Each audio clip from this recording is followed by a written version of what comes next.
Amanda? Am I waiting for Ben?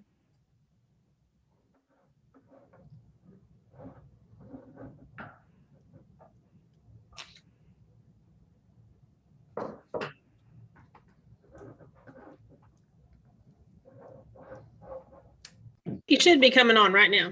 Okay.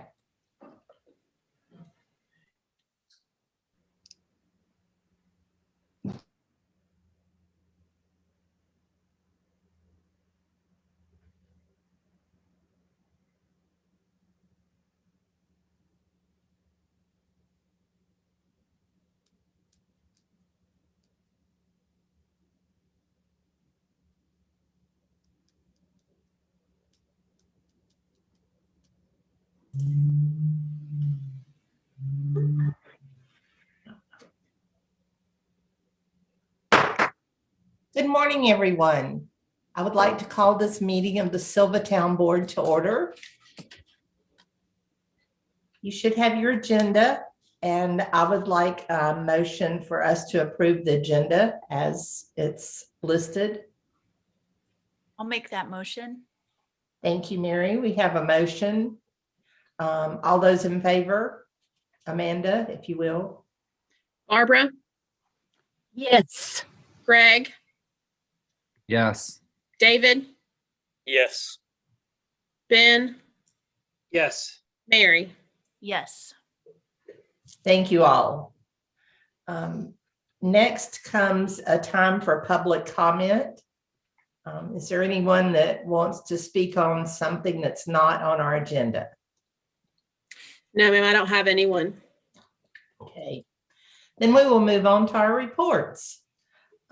For a mayor's report, I just will say that I've worked on a few things. I attended a mayor's meeting that the Southwestern Commission puts together last week. No, earlier this week. I'm sorry, I messed up, but I spoke with several people there, and also have worked on some things for the league, and that's all I have to report. Commissioner's report. David, I'll go to you. I don't have anything today. Okay. Greg. Nothing today, thanks. Okay, thank you. Mary. Nothing today. Thanks. Barbara. Well, I just wanted to tell everybody how nice it was to have sunshine yesterday, and also that the governor's loosening up our regulations a little bit. I just hope that everybody will continue to wear their masks and social distance so that we don't backslide on this. And looking forward to spring. Aren't we all? Ben. Hey, good morning, everyone. Just want to echo that the COVID. Yeah, I'm a little worried. Everybody loosening things up. We're still seeing cases. Definitely seeing less cases.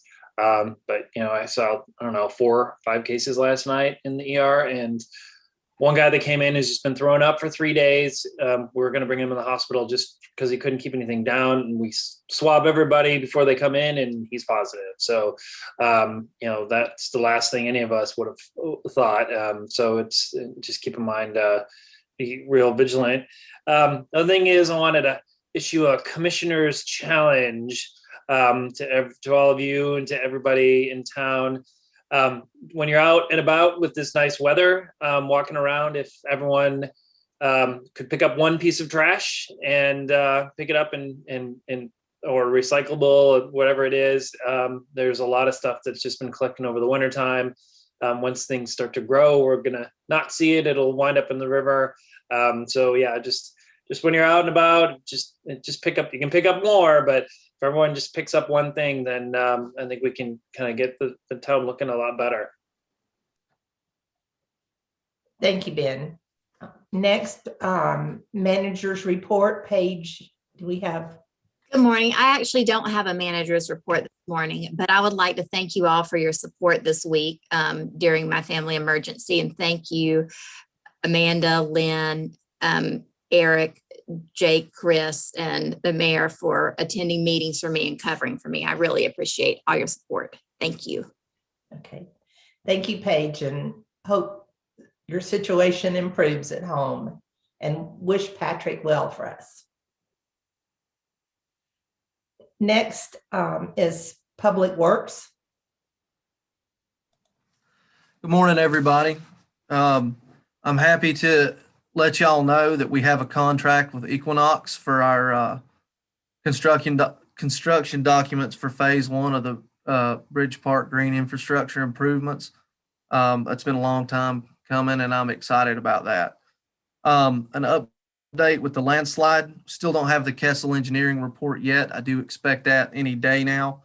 Paige and I have interviewed several engineering firms to help us prepare construction or bid documents and contract stuff.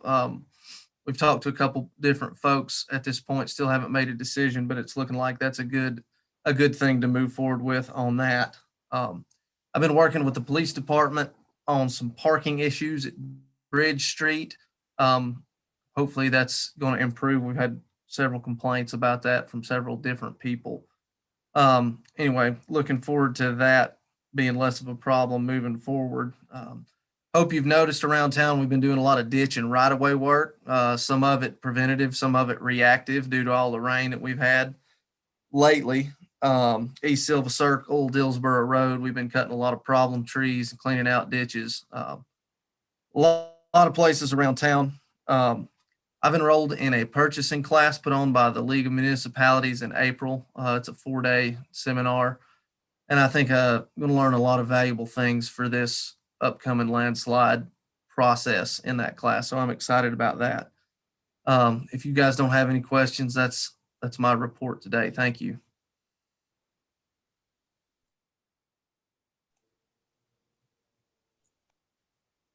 Thank you, Jake.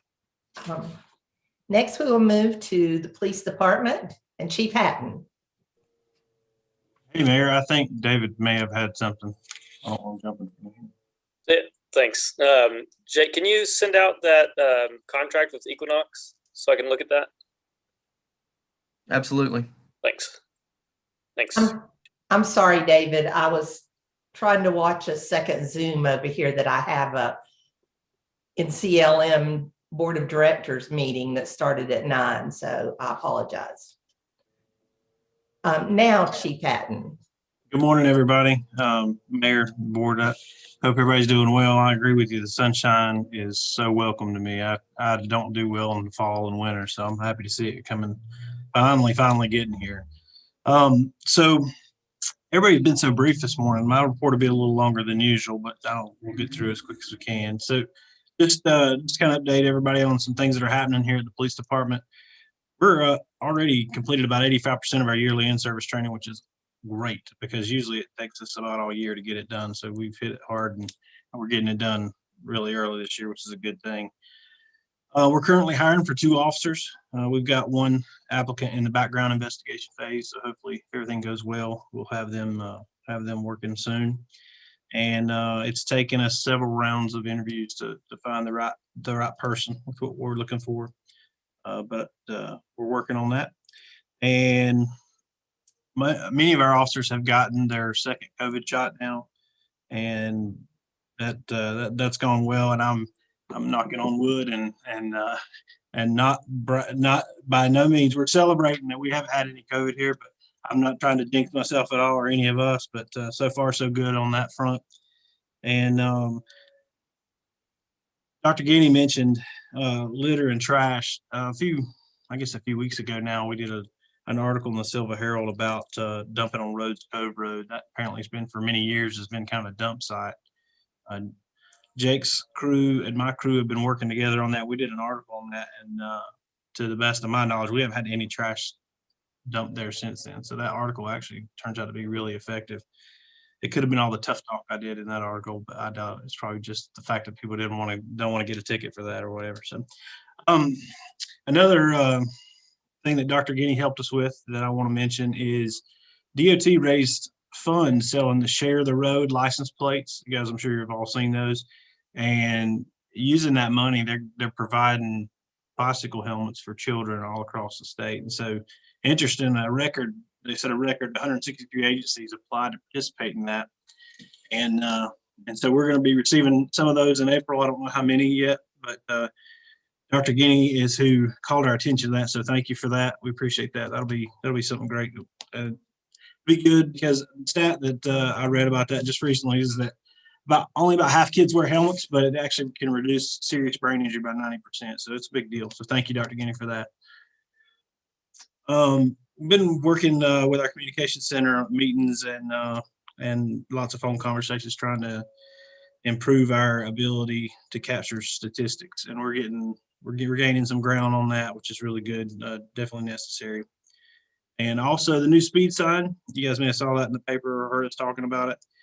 Thank you, Mayor, for helping us with that. And really cool story for us that, folks call the police department a lot for a lot of different reasons, but we don't generally need to go to the community and ask them for something like, hey, could you do this for us? But in this situation, we did. We asked them for letters of support, and we got them when we asked for them, which was really, really a good thing, very positive for our officers, and made some connections in the community, some folks I didn't know that well. So it's been a great thing. We got the sign. It's on Mill Street now. I'm sure you guys have all seen it, but either way, excited about that.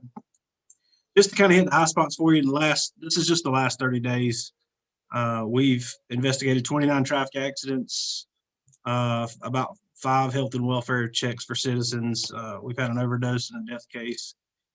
We've answered about nearly 30 burglar alarms, 10 disputes and disturbances. That includes domestic and non-domestic related. We've helped 11 stranded motorists. We've had 12 reckless drivers, a few fights in progress, larcenies, removed person calls. Those calls are kind of normal for us. And we've completed at least one crosswalk campaign per week in the last month, so that's good too. Trying to get that done and hopefully try to help everybody pay attention in the crosswalk. So our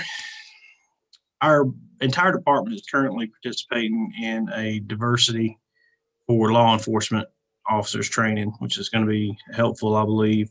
It's going to take a little bit of time to get that done because, like I say, everybody's going through it, but we're working on that. And our patrol supervisors are about mid process of taking a really lengthy online-based course for leadership, ethics, and decision-making for law enforcement, for leaders.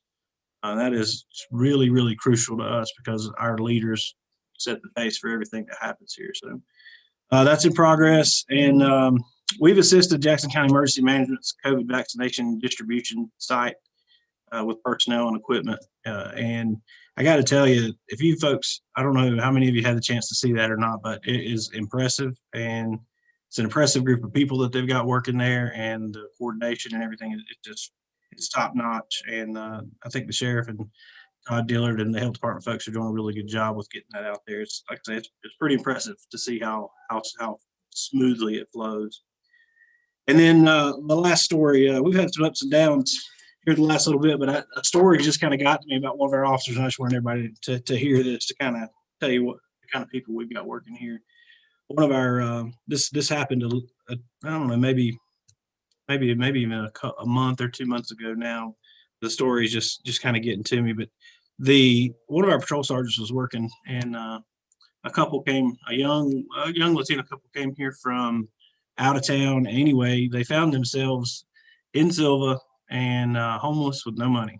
And so they were just here visiting. They needed basically an overnight situation to get somebody here to come get them or whatever. And it was cold that night, and our officer, they didn't have anywhere to go.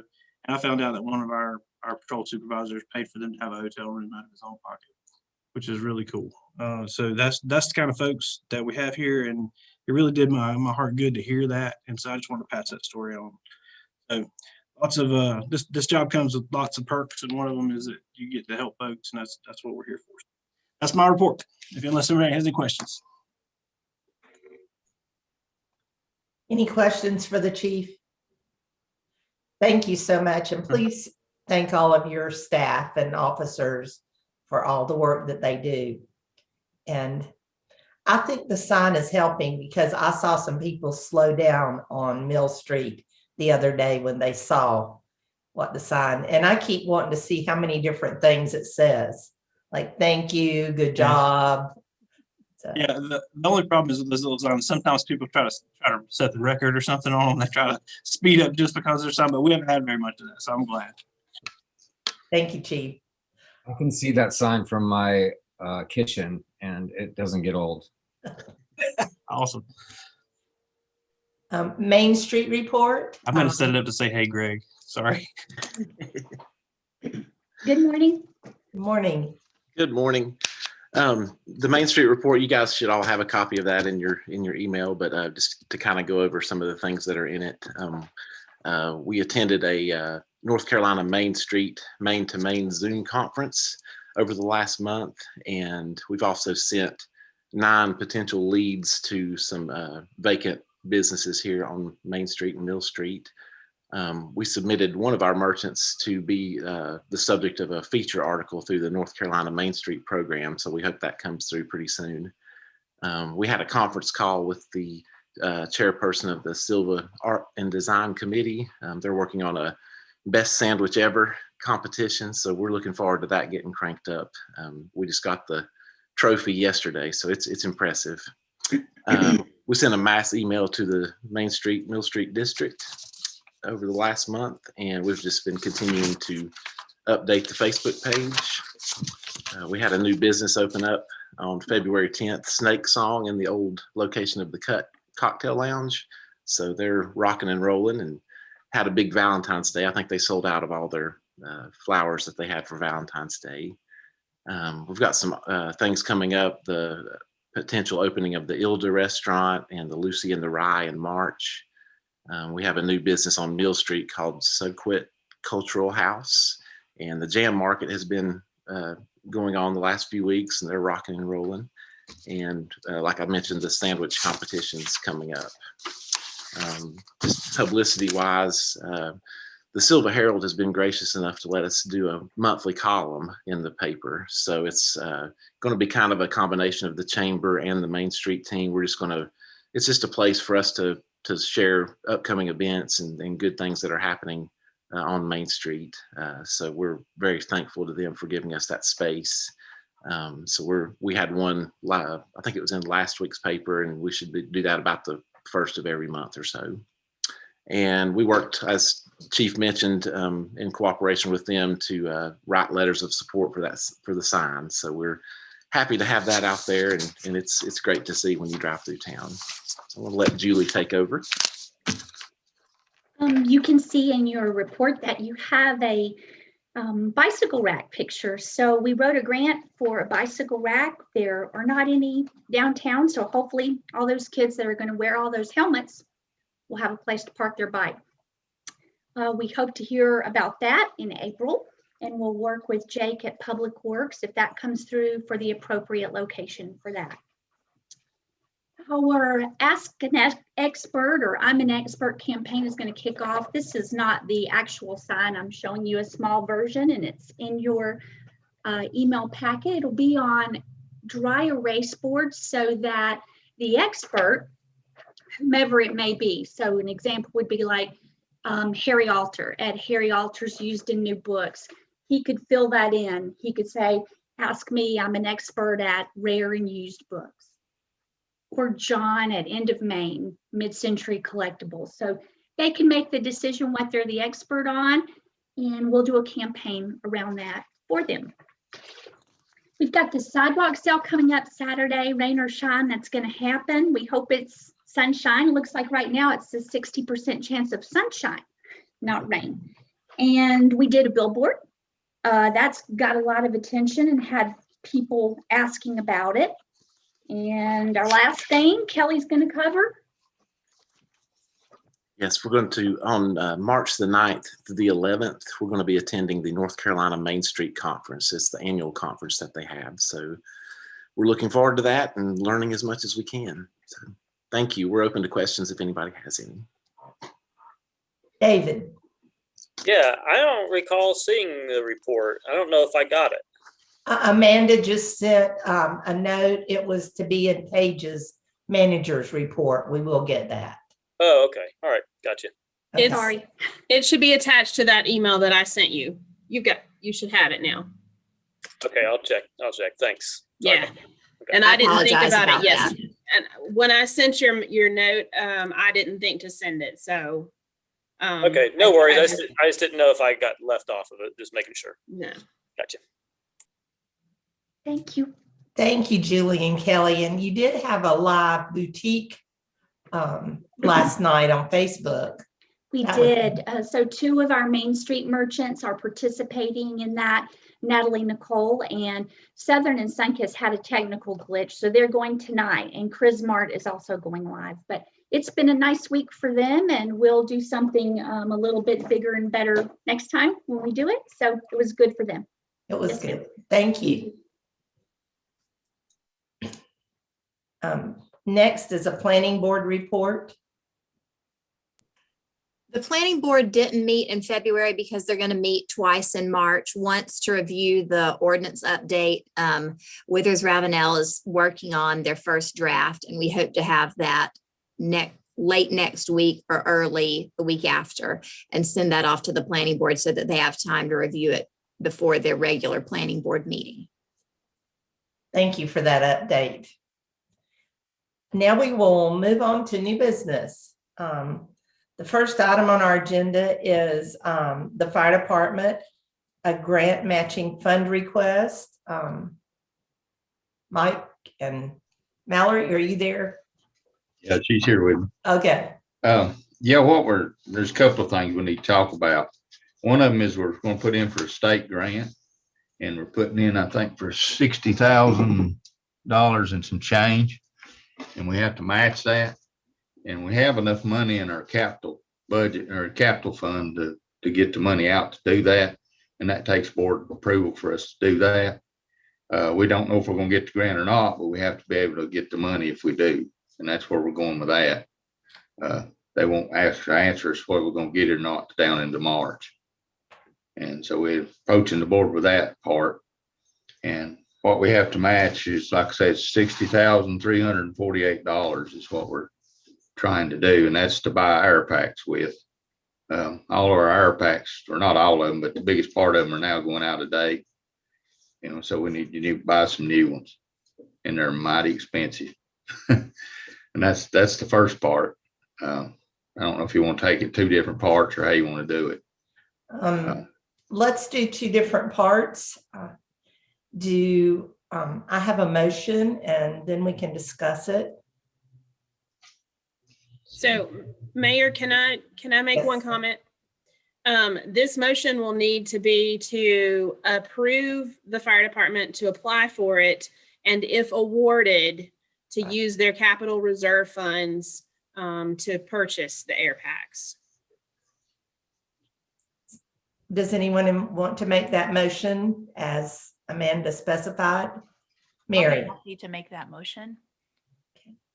Thank you. Now, is there some discussion or questions for the fire department? David? Would this be awarded this fiscal year, so we have to make an amendment to this year's budget, or would it be awarded in the next fiscal? It'll be this year. It'll be this year. Okay. And yes, Ben. Oh, real quick, what is it? What is the air pack? How does it? It's the self-contained breathing apparatus that we wire when we go into a fire to protect the firemen, fire people from the smoke. Those masks, the big masks. Right, the air mask. And it would be the 120,000 for what you need? It's actually 100. It's a 60-30 match is what we have to do. It's actually just under 100,000 total. Okay. Any other discussion, questions? Then I will call for the vote. All those in favor, please answer to Amanda. Barbara? Yes. Greg? Yes. David? Yes. Mary? Yes. Ben? Yes. Thank you. That's approved. So Okay, we need to thank you. protect our fire department and our members, so that'll be good. Did you have something else? Yeah, it's a 2-part thing. Okay. Involving air packs again. We're still talking about the same subject. during the research for this grant, we came across the dealer of the air packs that we use, which are MSA packs, and they have the exclusive dealership for North Carolina. It's a place called Newton's Fire and Safety. And they have some demo air packs that they've been taking out to show departments trying to sell them. And we can buy those at a real deal. The only problem is we have to buy those right now. And we were going to try to buy 6 of them. It's what they have. And like I say, it's a lot cheaper than buying the new ones, but they are new ones. They're just as good as the new ones. It's like a demo car, like a dealer has. And there's a problem with that also, because when you try to buy the 6, the total price comes up to $38,937.30. Where we're running into a problem with that is we're only allowed to buy something less than $30,000 without putting it out for bids under normal circumstances. But since they have these and there's no other dealer, and we're trying to make them all compatible with what we use in our department, the newer ones we've been buying, we found it under state law 143-129.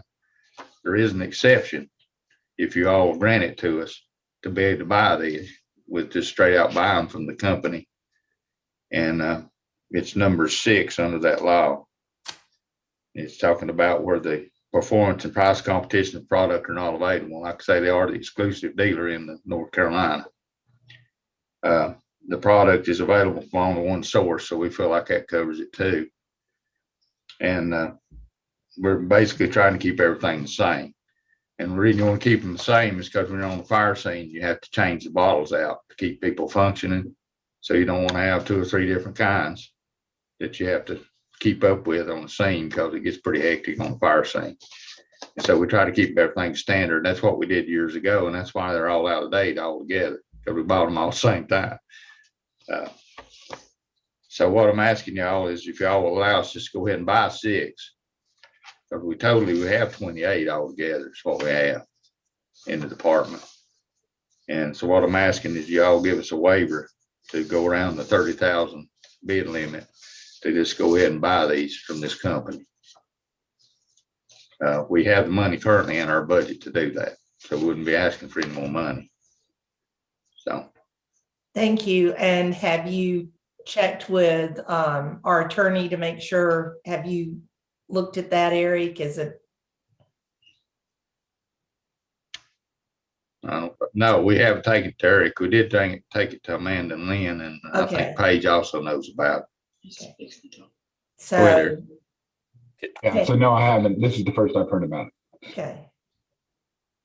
Paige or Amanda, will we be doing things legally if we do that? Yes, ma'am. So Lynn and I have read the general statutes. We've gone through all of the documentation that Mike has provided, and we're both comfortable with proceeding this way. As long as the board approves the fire department to do this. Thank you for that. Then I will entertain a motion that we approve that. And Barbara has made that motion. Is there any discussion from the rest of the board? Any questions? Yeah, this sounds like something that legal counsel should at least look at, right? Can we make a motion to approve this pending a review by legal counsel? Just to make sure that he gives it the okay, since this is involves interpretation of the state law. We can do that. So is that are you amending Barbara's? Yeah, so I'll just motion to amend Barbara's motion that this approval takes place pending legal review by Eric. And I guess if time is of the essence, that be done as soon as possible. That shouldn't take too long if Eric has the time to look at it. So we have a motion. All those in favor? Amanda? Barbara? Yes. Greg? Yes. David? Yes. Mary? Yes. Eric? Ben? Yes. Okay, that motion is approved. And thank you for bringing that to us. And it sounds like a good deal that you can get those. And I'm sure that there's no problem with it, but it just legally, so we're not doing something that we shouldn't. We'll let Eric look at it. And he should be able to get back with you within a day or two. Okay. Yeah, thank y'all. Thank you. Okay. Thank you all. Anything else to report? Oh, you're not on the reports, but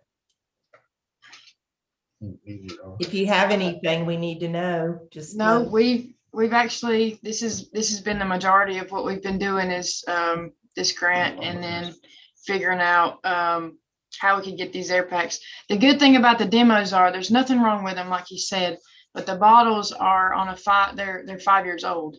So the good thing about that is if we get this grant and we buy these brand new ones in 15 years, they'll be up and these will be up in 10 years. So they're staggered. So we won't be in the same situation where we're having to buy, 12 air packs in 1 year. So that'll be the good deal with the demos. But other than that, business has been slow, which is good for the community. So yeah, I think that's basically all we've been working on. Yep. thank you, Mallory and Mike. Thank you both. Thank y'all. Thank your volunteers for all they do. Okay. Next, we will move on to our second item, which is Pinnacle Black Rock Shut-in Creek Trail presentation. SYLVA, and I guess that's Peter. Yes, thank you very much. Wes will actually be making the presentation, but thank you for the opportunity to present our proposal. Wes, if you'll take over. Yeah, can I get my share screening capability to share my screen? Yes, Amanda. You should have that now. Thank you.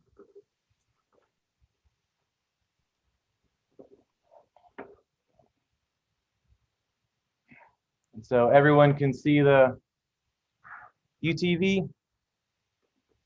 Okay, so my name is Wes Bentz. I'm the trails coordinator for Nantahala SYLVA. We're a local trail advocacy group focusing on mountain biking, but around here, that means just trails in general. I'm with Peter Tay. He's the president of our board. We're a nonprofit. We do trail maintenance at Solly on the WC trails in Panthertown. So we're kind of like the behind the scenes trail maintenance people. This opportunity was presented to us back in September to design a conceptual trail system for Pinnacle Park and the adjacent Black Rock and Shut-in Creek tracks, which made us very excited. And we're very proud of this work we've done, and we're eager to show the community what we kind of came up with as the potential for the possibilities of the trail system up there in Pinnacle Park.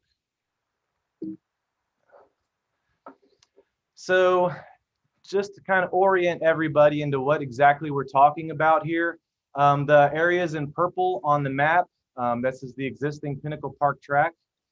Across the ridge to the north is the Black Rock track, and to its west is the Cherokee's Shut-in tract, okay?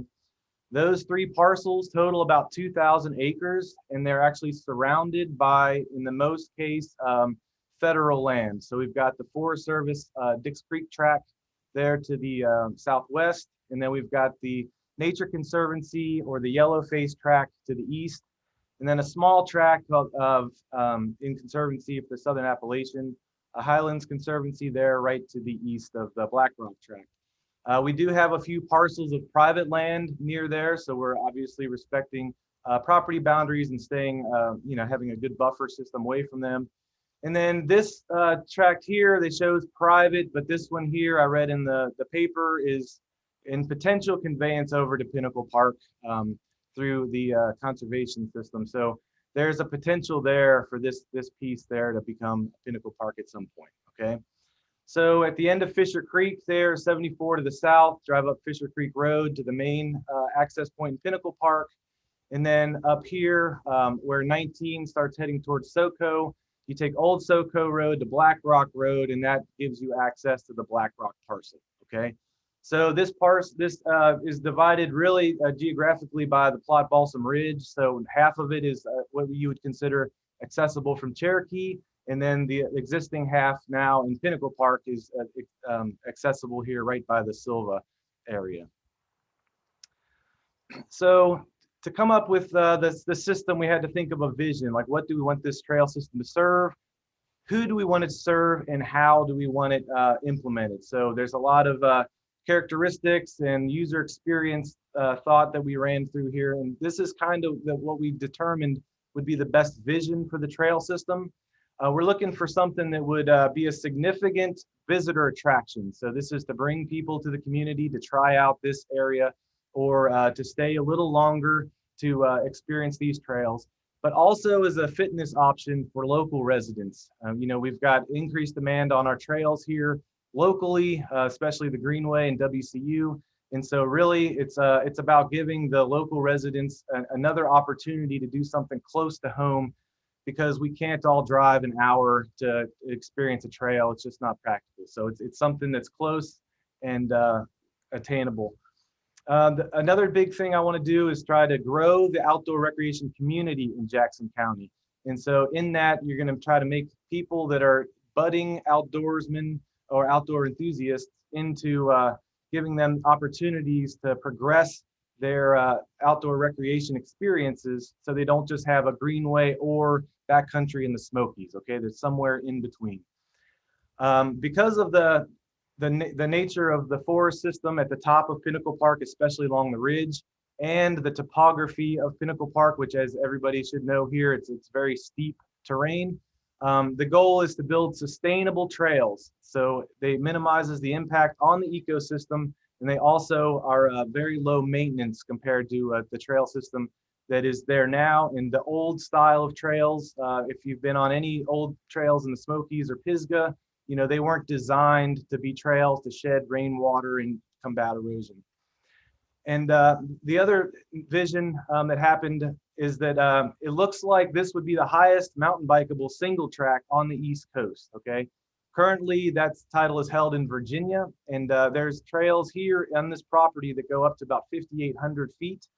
And so I think there could be a regional campaign to say, come ride the highest trail in the East Coast, and we've got the views and the summits to match that experience. Okay, so there's also that thing to think about when we look at the overall trail system.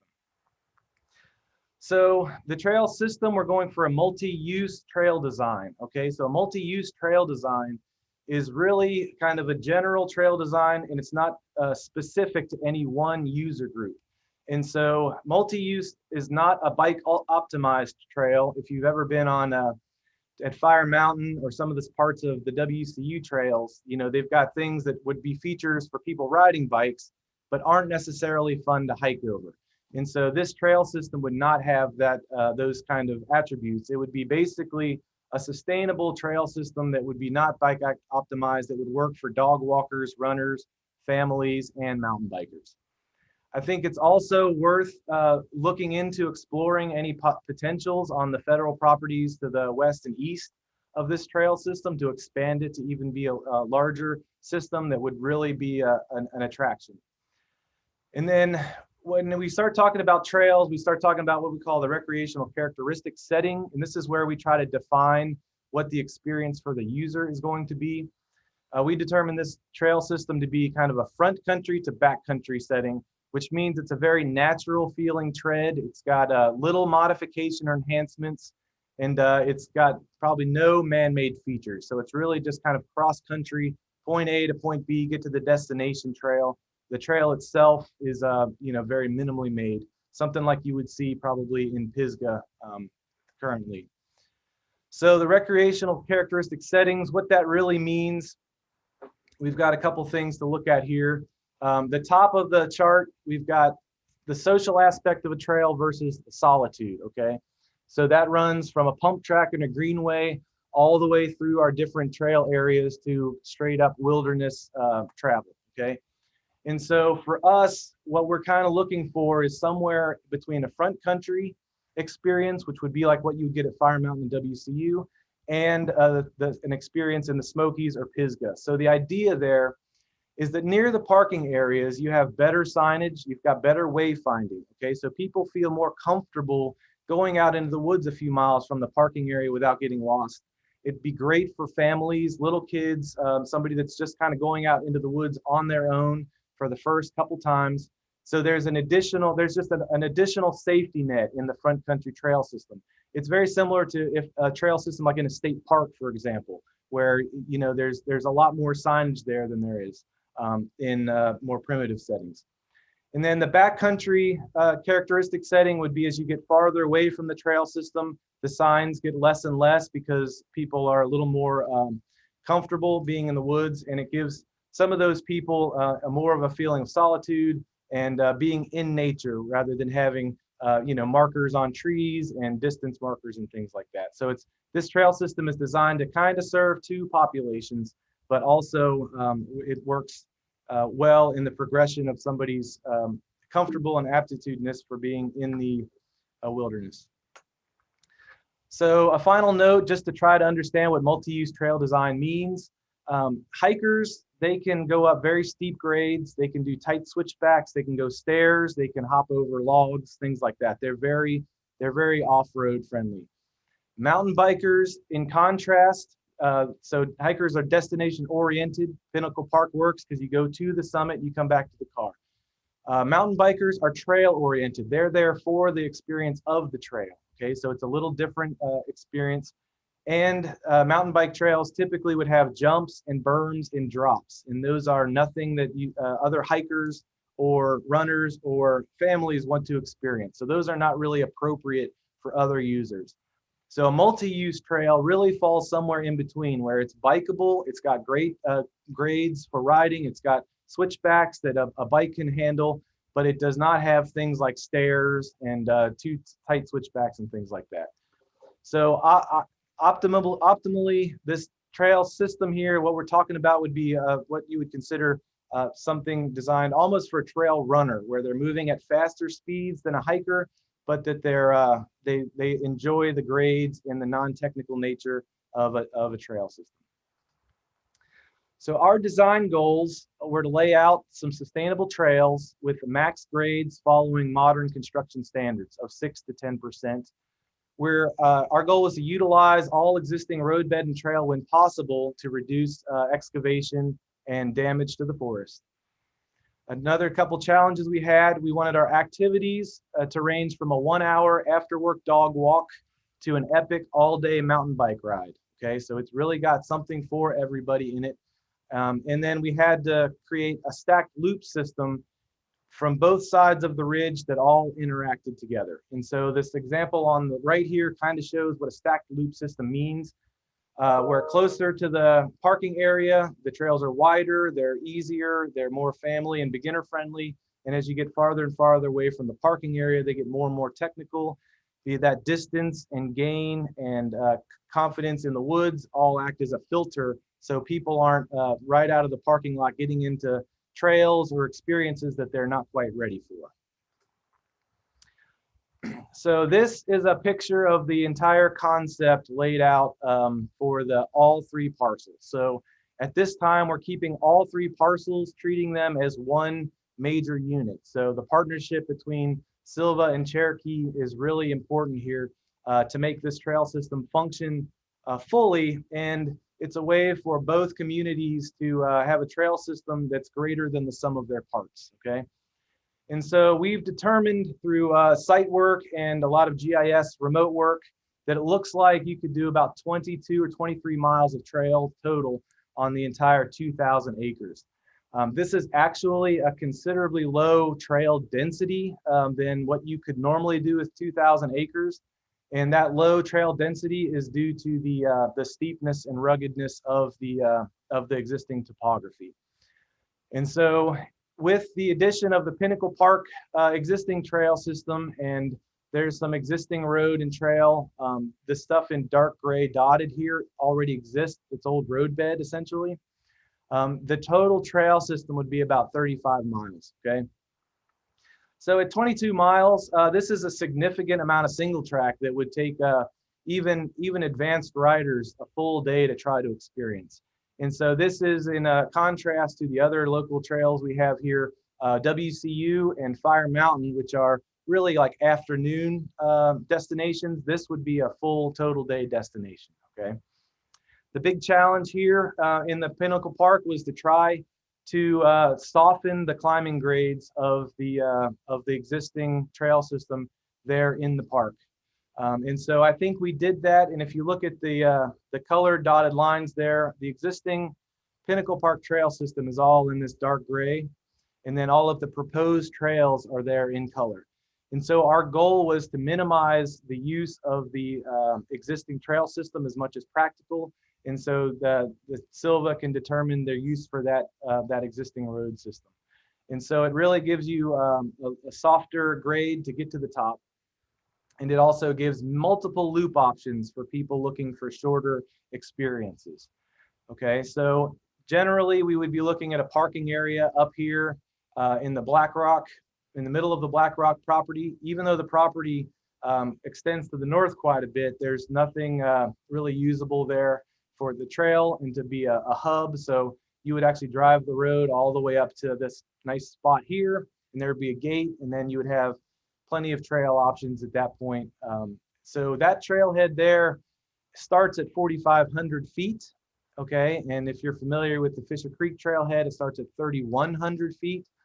So for families looking for a high elevation forest experience, but can't walk that far, due to the physical capabilities, they can park already halfway up to the ridge so that they can experience that same amazing ridge that other people do by spending all that effort to get up there. So it's really a great opportunity to get more people connected with the solitude of the ridge, having that additional parking area.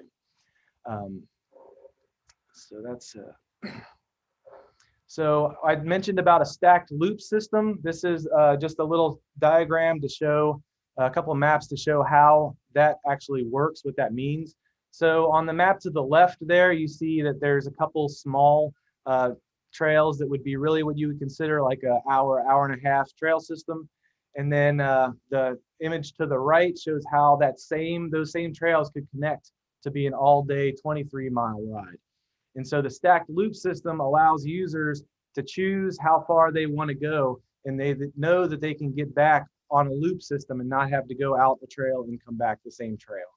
And so that's the idea there behind setting up the 2 or 3 potential trailhead areas.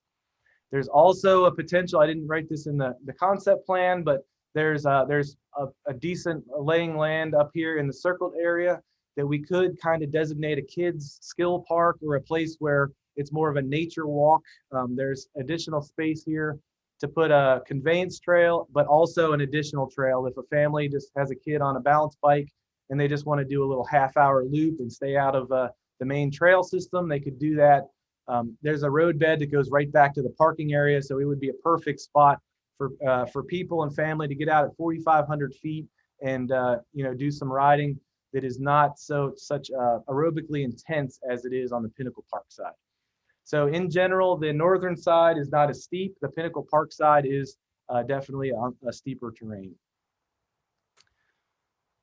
And so this is just kind of a close-up showing the mileages of the Pinnacle Park. So when we're looking at right now, the way we designed it, so you would park down here at the bottom, walk up the little road, and then you would start the trail as it crosses the river.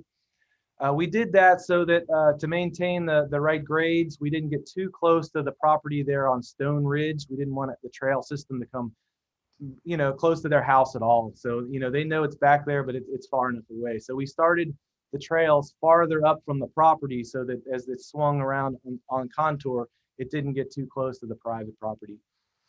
And then in general, what I tried to do is just really soften the grades of the existing road. And I think we kind of achieved that.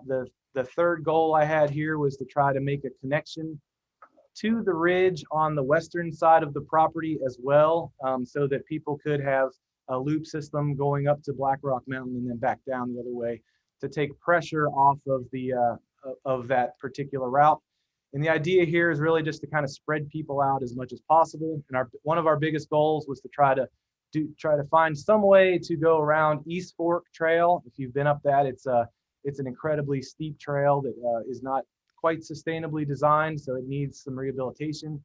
I was able to do that with some crawling through laurels, and so we established this other trail almost kind of like as a bypass for that system. So Pinnacle Park itself would have about 9 miles of existing trail and about 9 miles of conceptual trail for a total of about 18 miles, depending on the disposition of how the town of Sylva wants to handle their existing trail and road system. So we've got a lot of data about the trails, okay, but the bottom line here, what we're looking at is the grades of the trails to climb, and this is one of the reasons why I think building something on the Pinnacle Park side would do a great benefit to young outdoors people. The climbing grades for East Fork, Middle Fork, West Fork, and Lower West Fork are all about 15%, and sustainable trails are 10% max. So it's extremely steep grade, as we all know if you've been there, okay? The average grade of the bypass, if you want to call it, or reroutes, they're between 6 and 8%, okay? So we're cutting that grade almost in half into thirds, okay? So it's a significant softening of the grade for people trying to get to the top.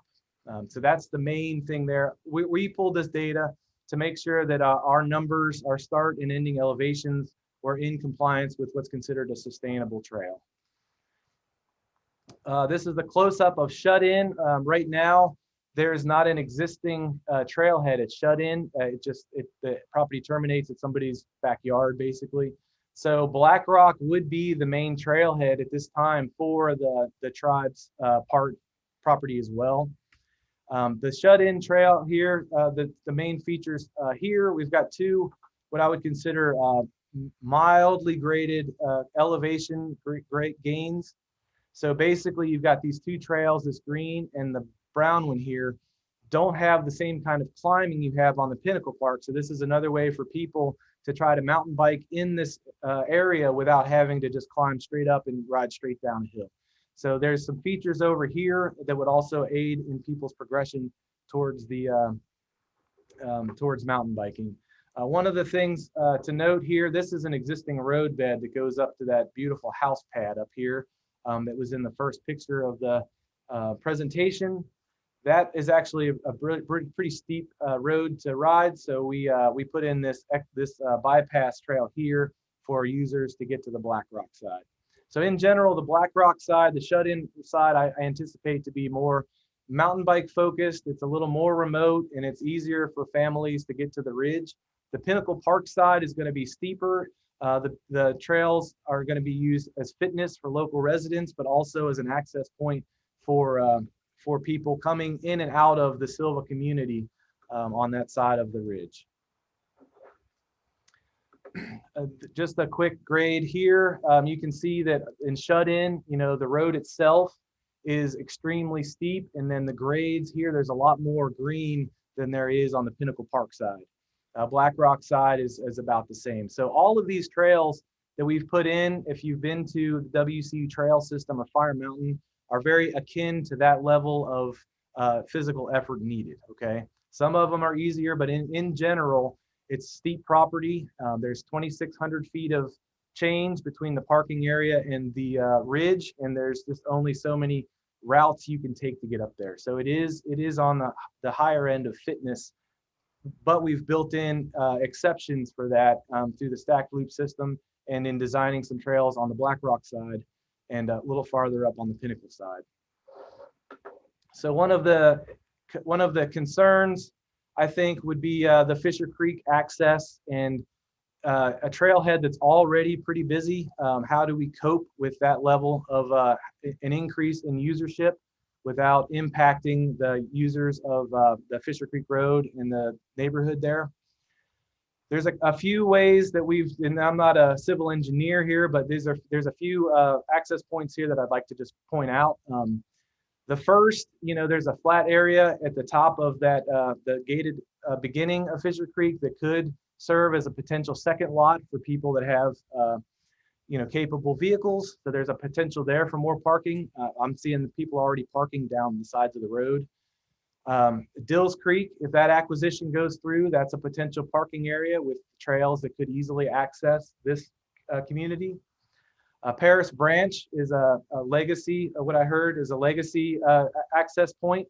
And so the potential for that would be something worth considering, and that would get families much higher up on the slope. This would be the Paris Branch entrance somewhere around here.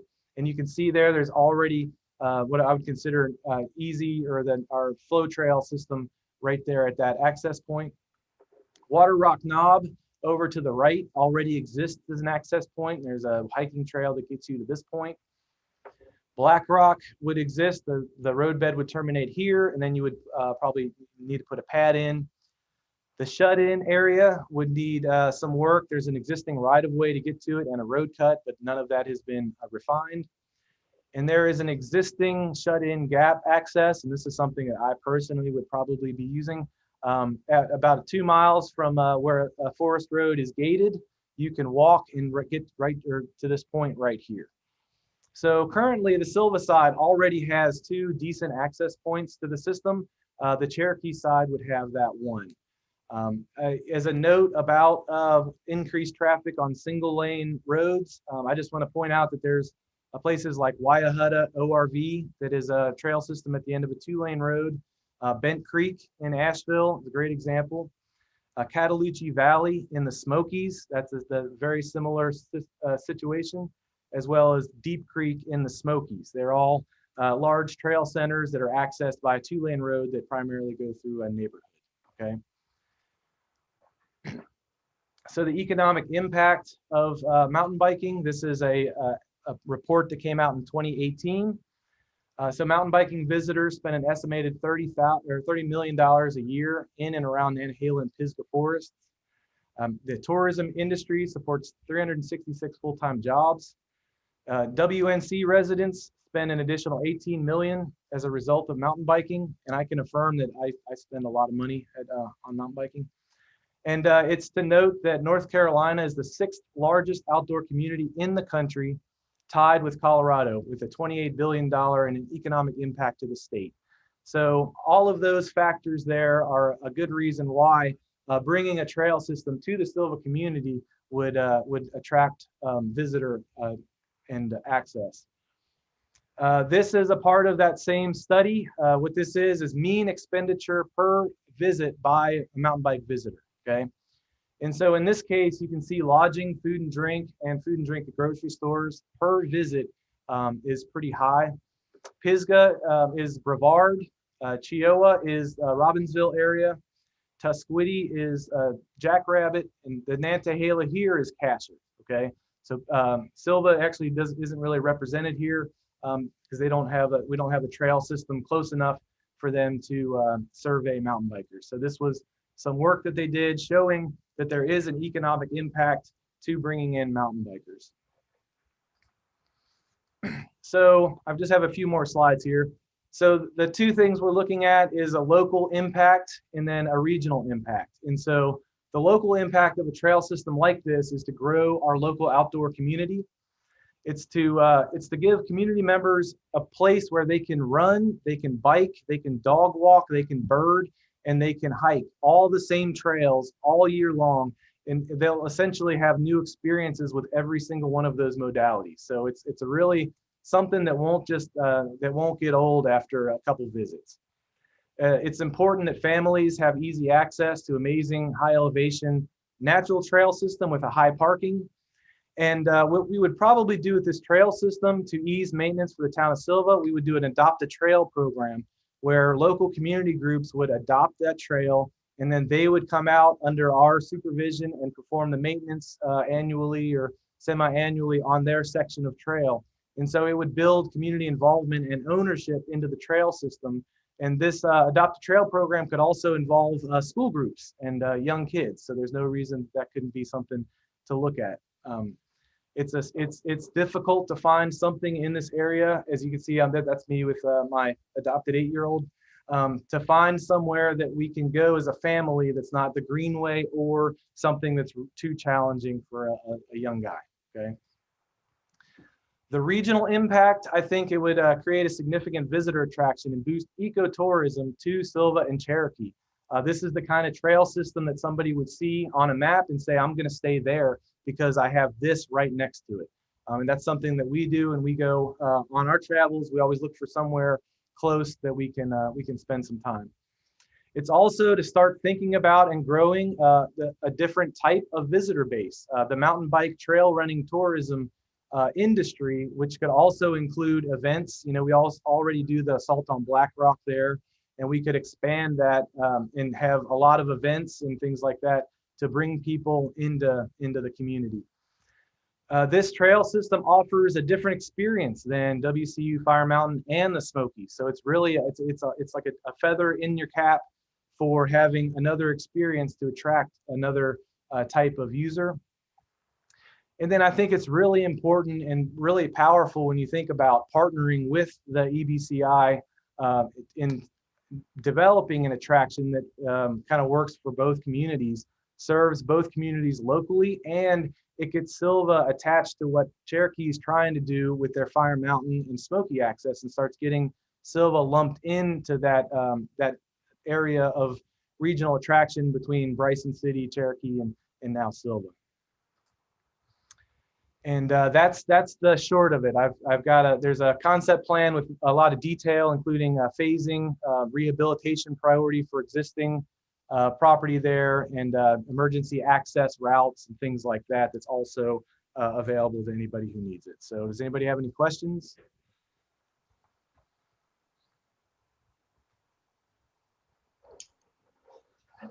I do. I'm just gonna go. I was waiting for someone to give me permission to go. So, hey, thank you guys so much for all the work you put in.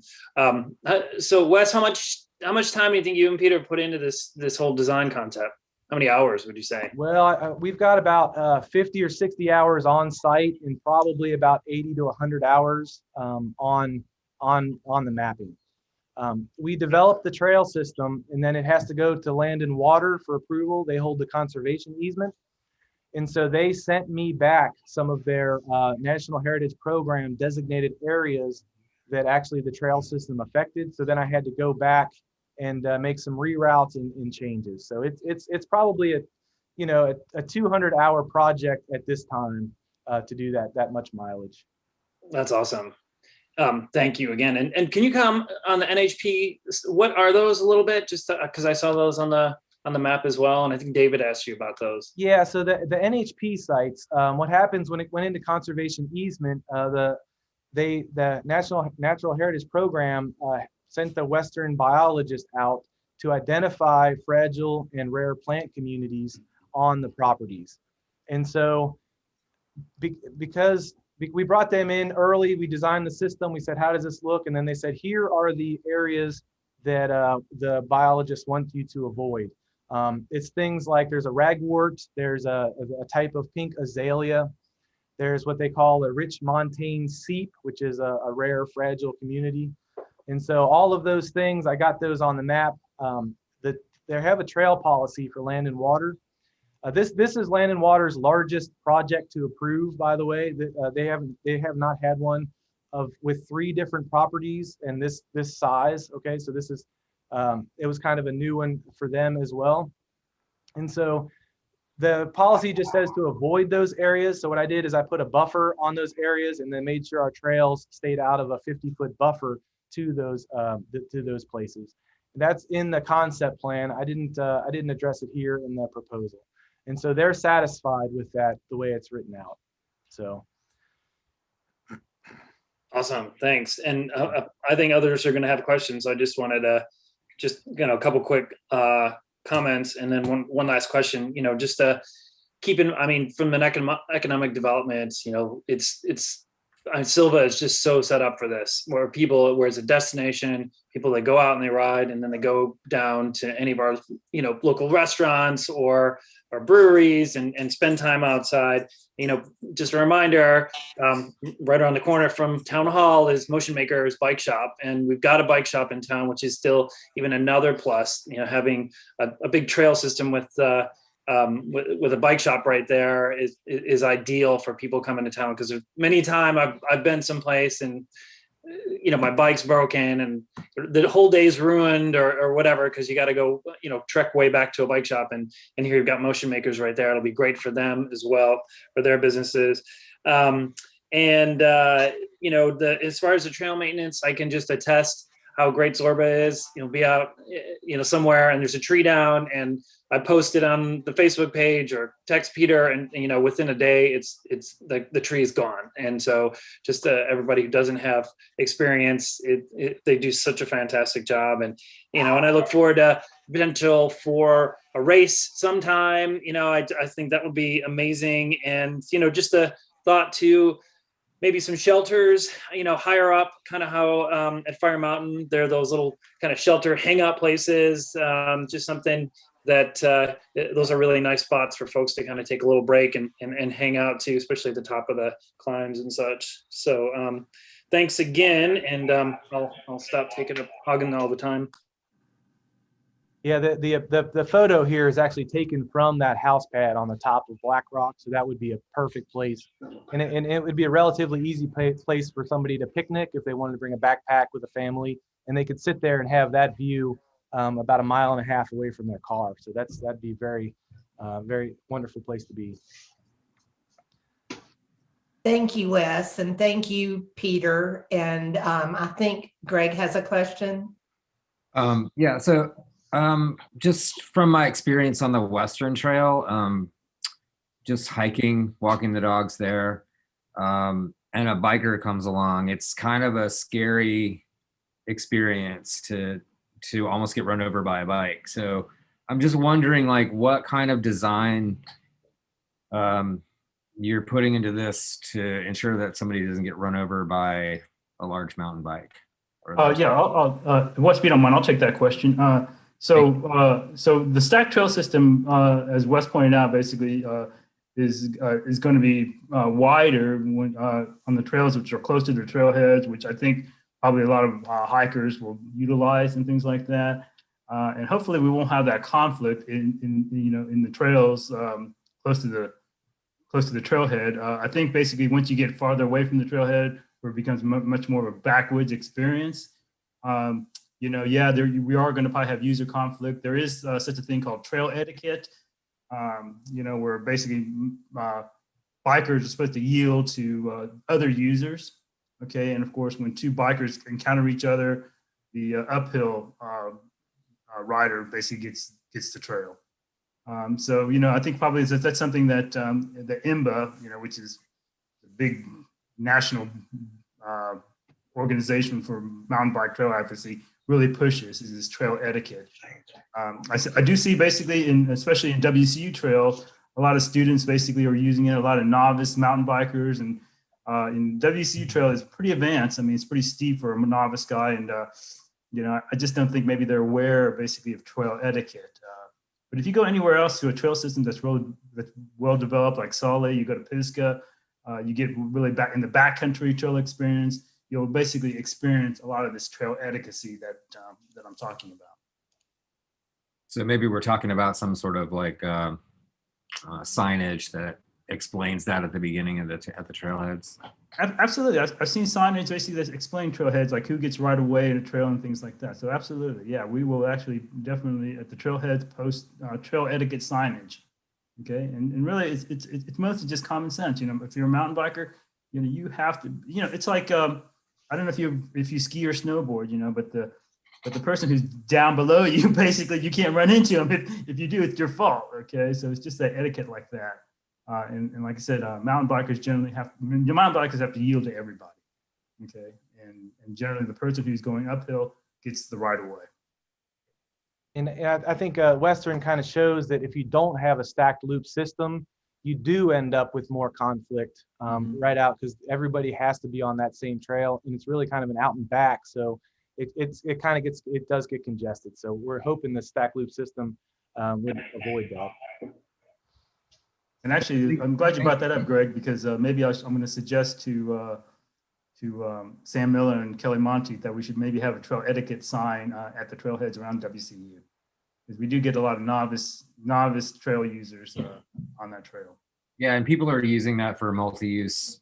You know, I know I walk there all the time. There's some artwork up there that I have to sort of check on. So, but thank you guys for all of this work. It's such an exciting project. I remember when you first came to the board with this, and I'm just super pumped for you guys and the town. Thank you, everyone. Is there any other question? Mallory, do you have your? Yeah, Linda, we were kind of wondering about emergency access because, you know, we'll be the ones that have to go get somebody if they get hurt up there. Kind of wondering if that's been considered. You sure would be, Chief. And let me tell you about. So basically, I think all 3 tracts, all 2,000 acres, is very conducive for emergency vehicle access.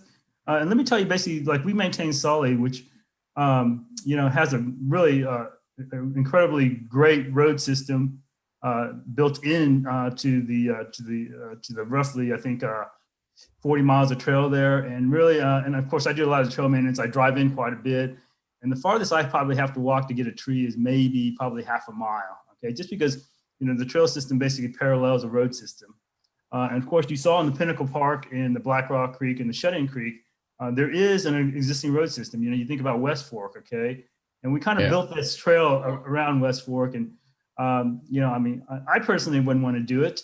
But you could probably drive a full ambulance all the way up West Fork, you know, all the way probably up to the top where I think Jay Coward put in that new trail to Black Rock. You know, so I think really as far as emergency access, I mean, you know, and of course we're making the trails where where the grade is sustainable. So, you know, it really wouldn't be too steep. You know, I mean, the tribe, the EBCI, basically do conduct exercises on emergency medical evacuation on the Fire Mountain trails, things like that. So that's one of the things we did consider basically when we designed the trail is, hey, how do we get emergency vehicle access up to any point in the trail? And yeah, there's probably parts of the trail where, you know, it might basically, you probably have to take a 4-wheeler or something, maybe half a mile to get to somebody. Well, we have a UTV. Yeah, we can get.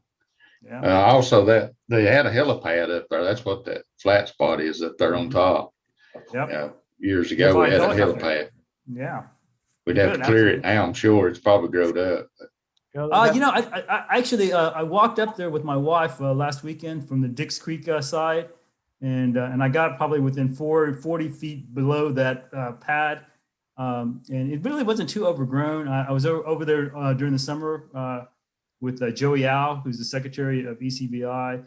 You know, I don't know. I mean, if there is some clearing we have to do, I mean, yeah, I would definitely, you know, love to do that.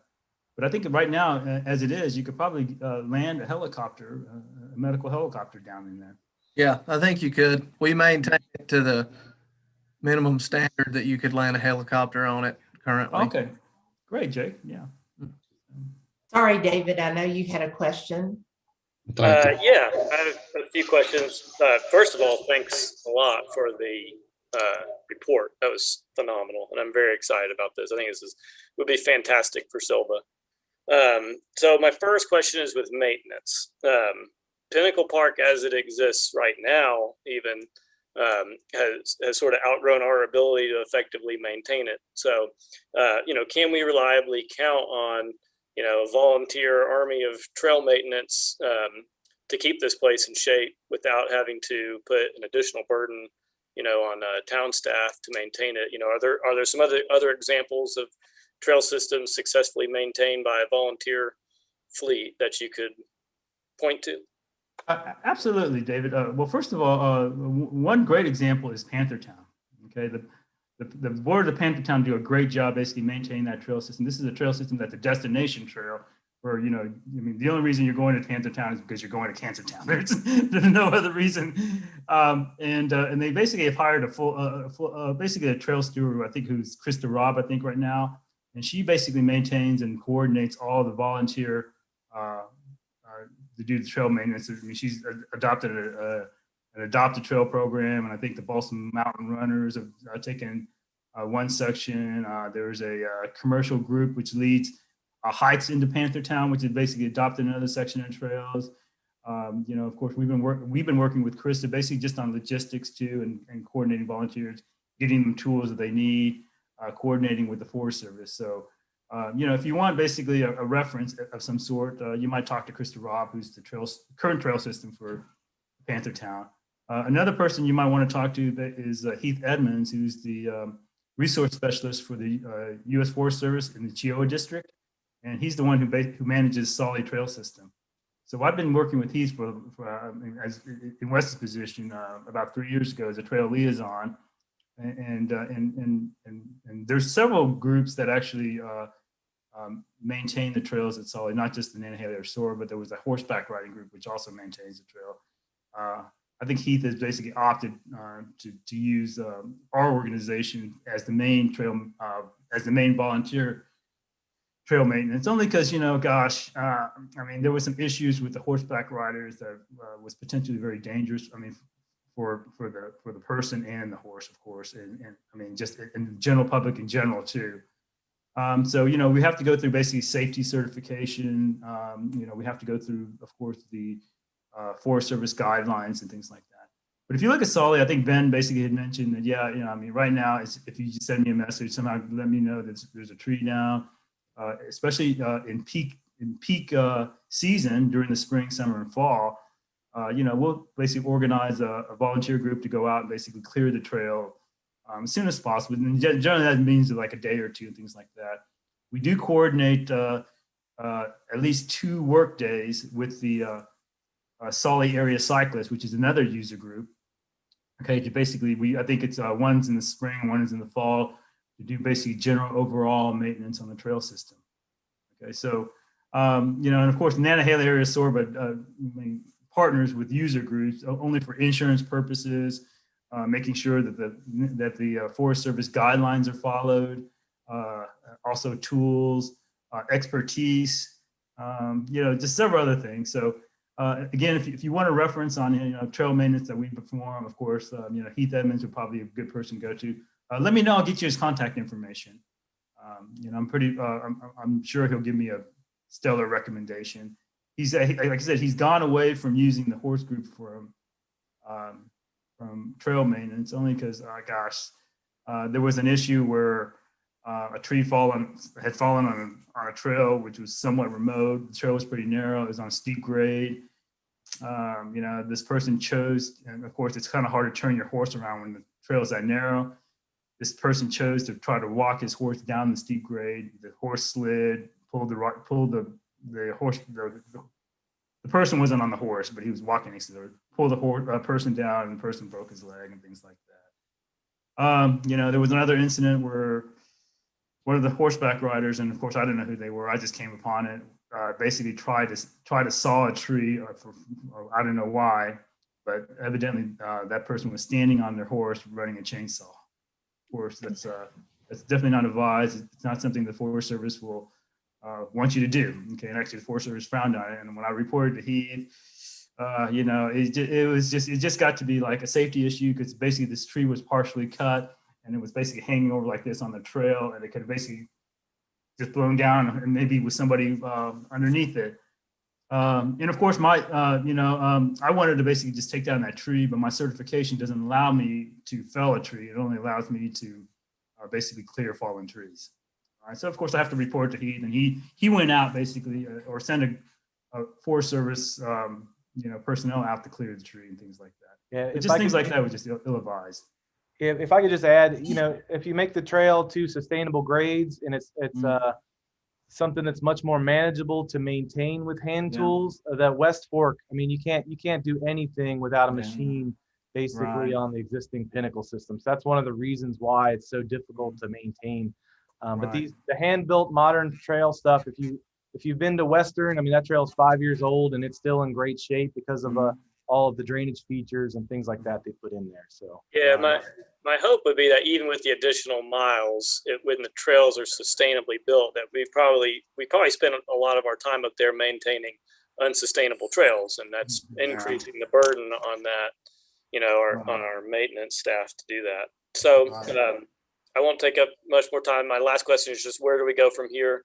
What's next to keep this process moving along? Well, so here's the urgency and why really we had to get this in front of the EBCI Tribal Planning Board last week, and why we have to bring it to you now, because we're hoping to fund this trail construction using Recreational Trail Program grant. Okay, and really, I wish we were at this point last year, because I think pretty much everybody who applied last year got the grant. Okay, but anyway, here we are this year, hopefully coming to the end of a pandemic, even though we should all still be wary. But the Recreational Trail Program grant requires a pre-application around the 1st of April.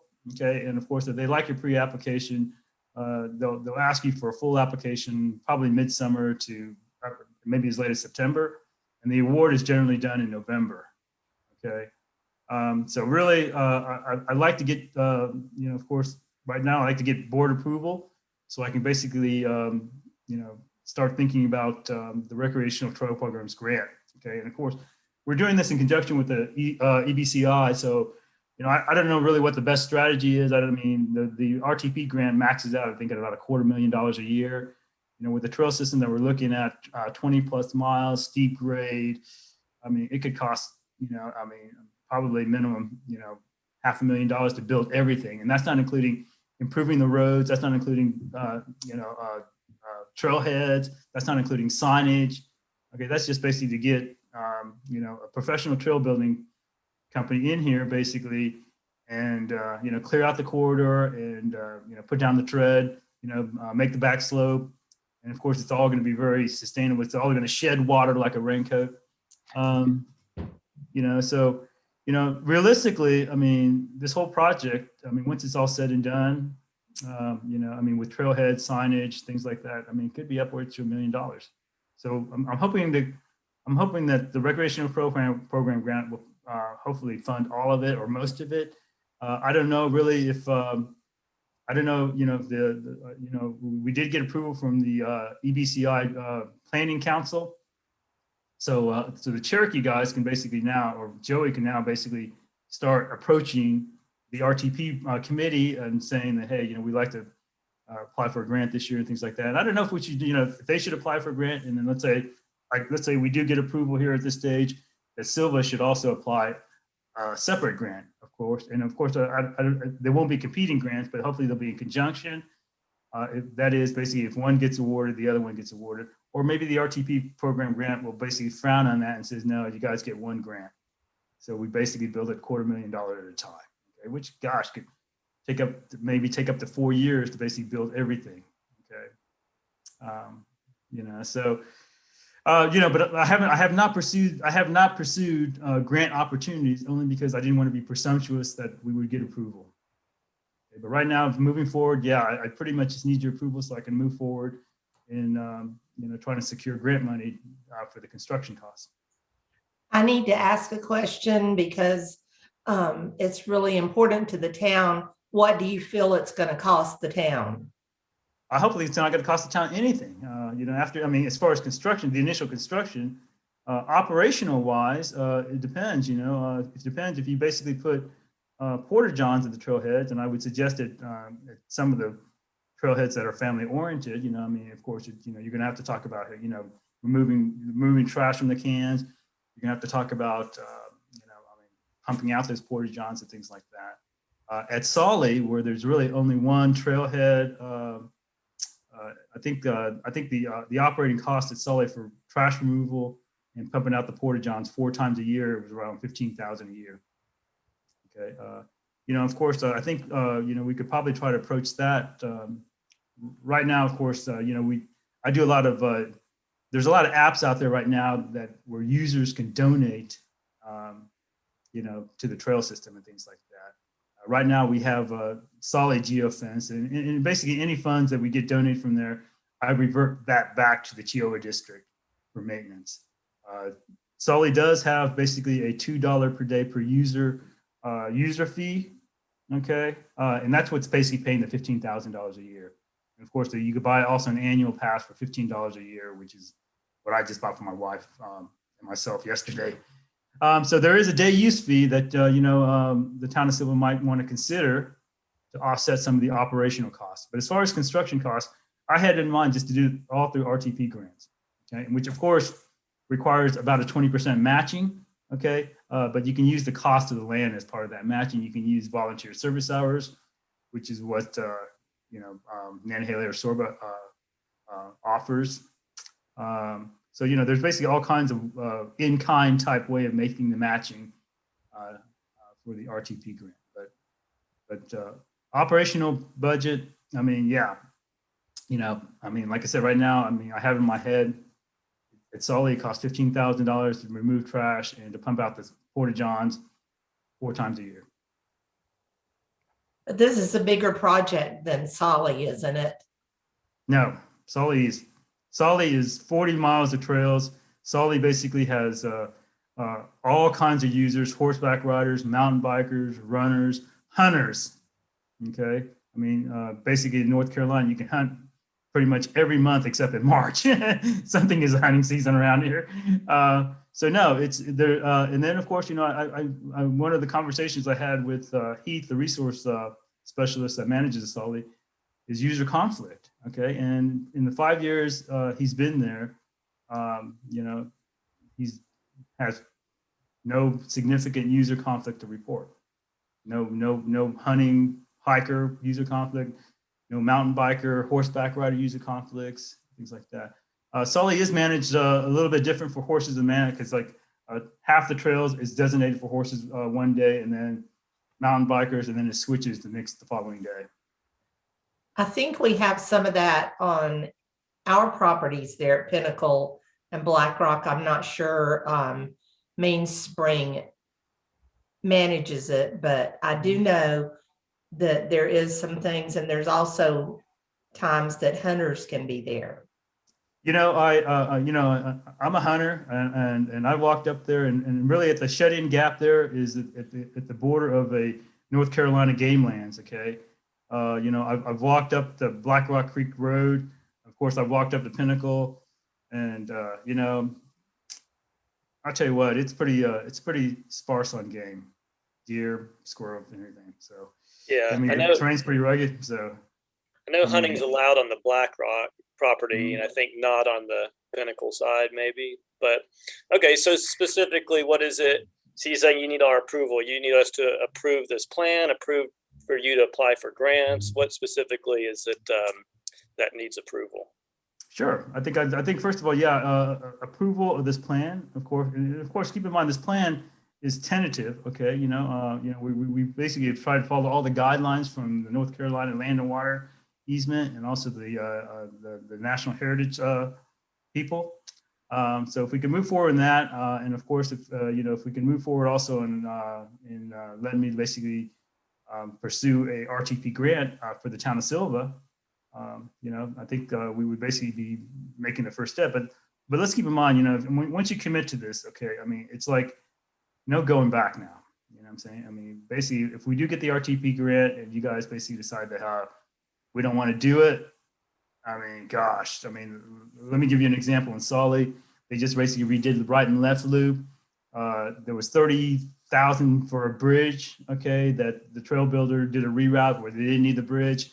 Guess what? He had to put that bridge in anyway because they got an RTP grant to pay for the bridge. So we got a bridge that, we have a bridge on Solly that's probably not needed. It's a nice bridge, $30,000, marine grade lumber. So basically right now at this point, it's like, we're either going to do this or we're not. Well, I'm ready to make a motion to approve, but would like to hear from staff. Jake here is in charge of maintaining what we have at Pinnacle already. So if they could just provide some input before we move forward, that'd be great. Sure. Yeah, it's good to hear the maintenance or the commitment for trail maintenance. We do have maintenance commitments on the property already. Is like we discussed, the helipad, the east and west fork currently, which are unsustainably built, and we're actually currently considering considering closing a part of that already to any kind of vehicular traffic, including maintenance traffic. Yeah. Also, a lot of road work needs to be done on the Black Rock Creek property. I'm sure you saw that when you walked it, Peter. Constructing a parking lot there at the top would need to, I'd like to see some feasibility, environmental impact studies and stuff like that on that, because there's not a ton of room up there. There's some easement things that would need to be investigated. So there's certainly things that need to be looked at. And we would need a very good maintenance agreement between you guys and whatever user groups that would be willing to do it. Road maintenance is not a huge deal for us. We would need to budget those costs, of course, and make sure that everything is okay through the conservation easement holders. As far as the Paris branch, I saw in the presentation, you guys mentioned a parking area on the Paris branch side. We would need to probably readjust the road agreement that we have with that homeowners association currently. Is putting a lot more traffic on that road. It's a great gravel road, but putting that much traffic on it would be hard on it, and it would need some work as well. Nothing is impossible. There's just a lot of details that I would need moving forward.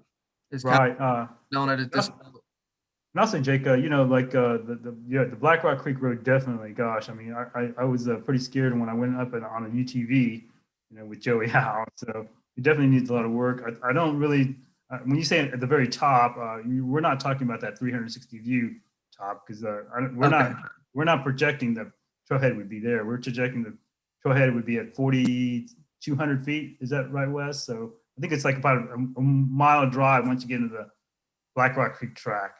Okay. And yeah, that road is that road is rough. It's definitely not drivable. And then of course we're also thinking that that making that parking area accessible for horse trailers too, because that would be the main horse trailer type parking. Even though I don't really want to emphasize that trailhead as much, because we want to funnel the traffic through Sylva and not, let's say, through Maggie Valley and stuff. Or of course, we want to funnel traffic through Sylva or Cherokee and stuff like that. So a trailhead there, gosh, I could see basically people saying, "Oh, hey, I could stay at Maggie Valley. I could eat at Maggie Valley." This is just on the other side of the Blue Ridge Parkway from there. So if we can basically engineer somehow a trailhead on Paris Branch, I think that would be great. Even though I drove up Paris Branch a couple months ago trying to find access in the Pinnacle, and I'm a non-native person. I could not find that access, and I went all the way to the top. I think maybe I could find it if I walked in from the Pinnacle Park side. But yeah, a trailhead up that high would be great. It'd be great for family. It would open up that property to a lot more users. Right now, the Fisher Creek trailhead is the main trailhead. And, it is a 2-lane publicly funded road that goes up there. I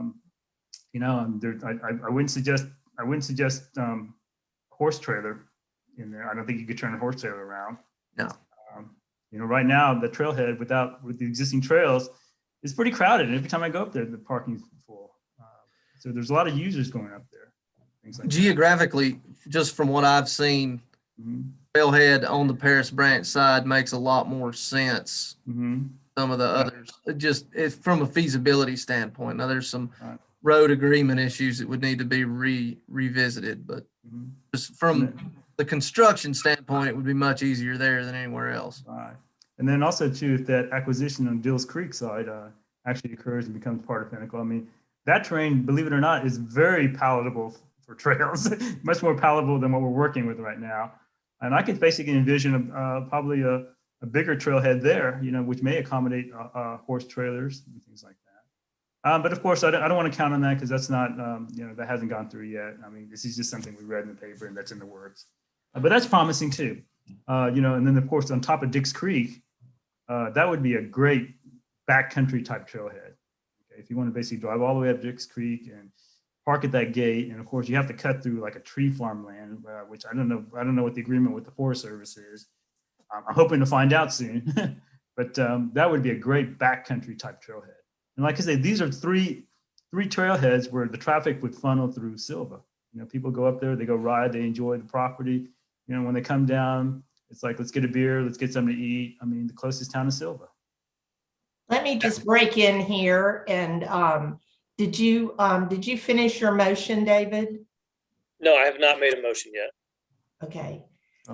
Anyway, but Jake, as far as trying to have a working relationship with you, I would love that. I would love to have a relationship like I have with Heath Edmonds, with Solly, where they manage the property and basically, and we basically pick up where they, where their budget won't cover. I mean, and of course, another thing too that Forest Service does is like we have to report volunteer hours, and they actually price that volunteer hours, and it factors into the budget that they ask the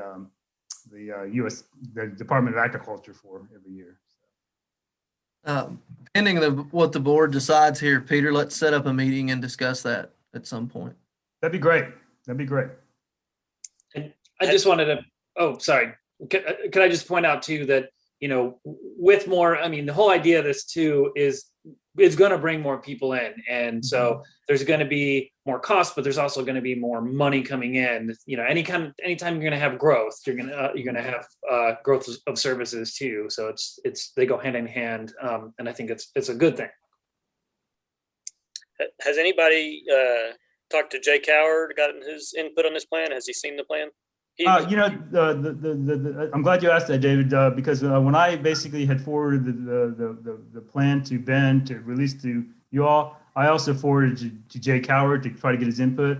I sent it to his work page or his work email. I have not heard back from him, but yeah, I am very eager to hear what Jake has to say. I know he basically put in the new trail that goes to the Black Rock, the rock that everyone basically takes a picture from. I walked that trail. Okay, he did a great job. Basically, it was hand built. The routing is good.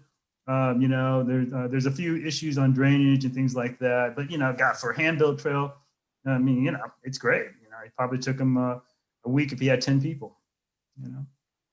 Yeah, but like I said, but we're hoping for machine built trail. Even the narrow stuff is going to be machine built. We're hoping for a professional trail builder who knows how to build mountain bike trails. Of course, the people that build Fire Mountain, Ridgeline and DuPont. He's right now doing Jackrabbit. We're hoping to get him, but again, to get a guy like that, you have to commit basically about a year out. Paige. Peter, at what point would you need the town's commitment for matching funds, if any are required? I'll tell you what, I don't think I'm going to need any town for matching funds, because like I said, you can use the cost of the land as matching funds. You can use volunteer hours as matching funds. So really, as far as the commitment from the town, I just needed basically the go ahead that, hey, we're going to do this, and we can pursue grant opportunities. Okay, which of course, Paige, I'm going to have to coordinate with you on how you want to do this. I mean, do you want me to basically propose this grant? Talk to the RTP coordinator in Western North Carolina, and then maybe submit it in the under the town, or do you want to do something where you maybe commission Nantahala Sorba basically do all this? I mean, it's a matter of basically when we get the money, I mean, whose account do we run it through? Do we run it through the town account, or do we run it through the Nantahala Sorba account?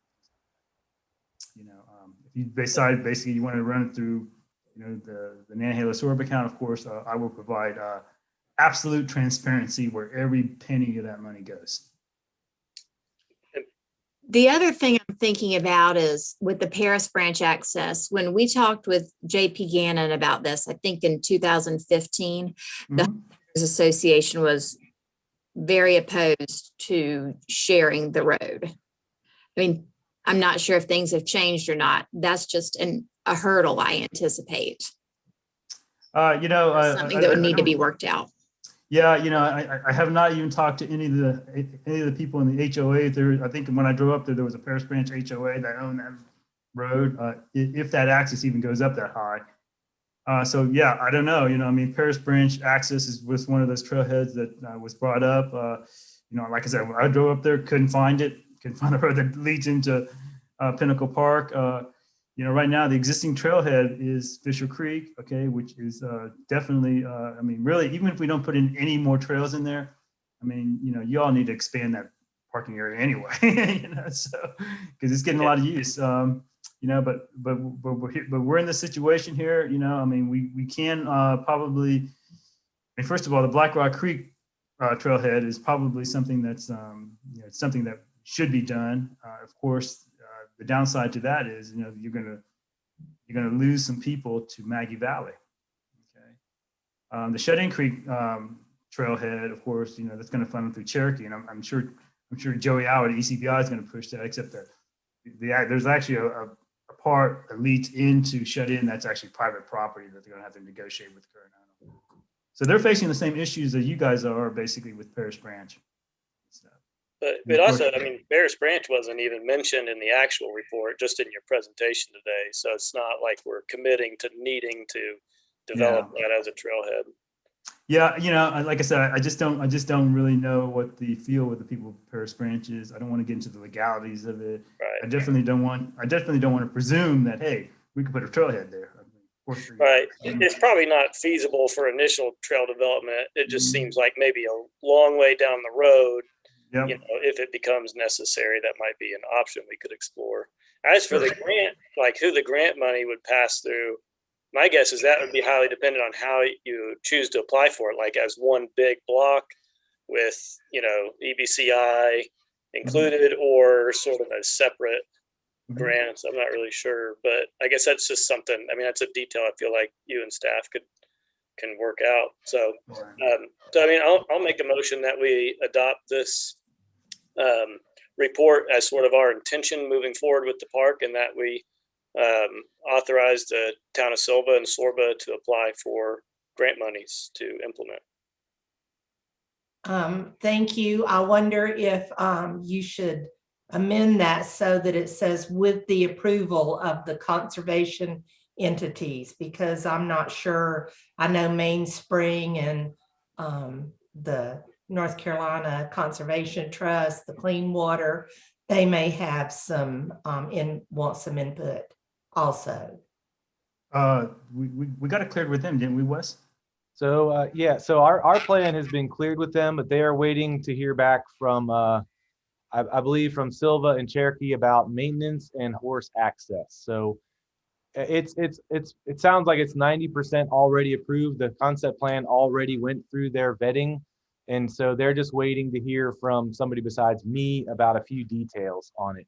And so so the trail system would hinge upon their approval. That is correct. So I probably don't need to formalize that in the motion. It can't go forward without their approval anyway. Right. Okay. So I'll leave the motion as it stands then. We have a motion. Is there any further discussion? All those in favor, Amanda? Barbara, Yes. David, Yes. Ben, Yes.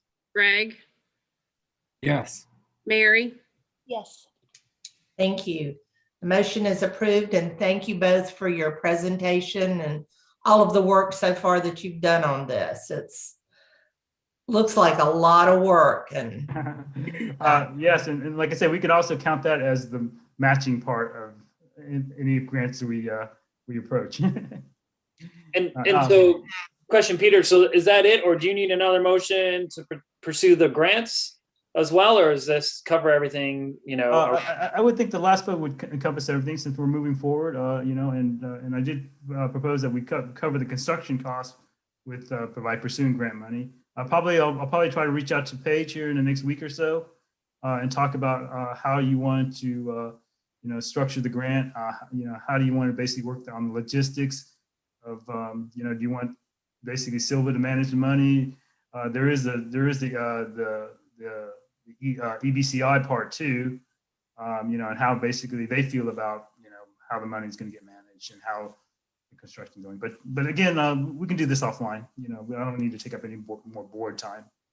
I think we would like to run through the town, but if you would find out from the recreational trail program about the grant, if they would prefer to do it with like having SYLVA or Cherokee apply separately or together, I think that let's know that when we talk. Okay, I'll compose an email in the next week or two, carbon copy you and Joey, and let's move to the RTP person here, and we'll go from there. Thank you. Thank you all. We will now move on to our third agenda item, SYLVA support stock presentation. Eli. Good morning. Thank you all for having me. As some of you may know, we have a small but mighty local Facebook group that started in February 2020 as we started to all be in question of where to find toilet paper and Clorox wipes. And as I was searching town, it dawned on me that as we were trying to reduce exposure, everybody else was searching too, going to the same few stores. So it originated as a way to have live updates for shopping around town. Thankfully, things have become more available, and it has organically grown into shopping support, truly shopping support for local restaurants, for local shops, business news, a way to ask, hey, who's the best dentist in town? Hey, where should I take my dog for grooming? Very helpful, very supportive. It's very team oriented. We call it Team SYLVA, Jackson County. You know, it's just fun, and it's a way of connecting the community. So something that was addressed early on was the food pantries in town, and slowly but surely the team sort of took on the responsibility of keeping the pantry at Lifeway Church near Bridge Park stocked, taking it so far as to take pictures of it and update each other. Hey, it needs a little love today. Hey, I just stocked it. When school time came around, we wanted to add school supplies to it. And mind you, if you're not familiar with the pantry, things leave that pantry once stocked within a matter of hours, okay? So you can truly stock it about 3 times a day. So we started to try to tuck notebooks and other needed back to school items, sometimes socks, flip-flops, you know, whatever we can fit in there. It's a small space. And as the weather got colder, people in the group started asking, hey, can we leave cold weather gear there? I want to leave some coats. I want to leave blankets. And in searching for more space in which to do that as to not take up room that is for food, we ended up talking to Jake and discussing another area that we could have that cold weather gear available to the community. And that went over to the other side of Bridge Park near the farmer's market shed. And we started with some storage containers that disappeared. And so now we have some that are a little bit more secured. And as we're looking forward, we would like to create something more permanent so that it can house excess dry goods and food storage, school supplies, cold weather gear, and continue to serve the community in a way where people can donate freely and take anonymously as needed. All right. And just kind of stay in tune as to what we can do to best serve the community within a more permanent structure.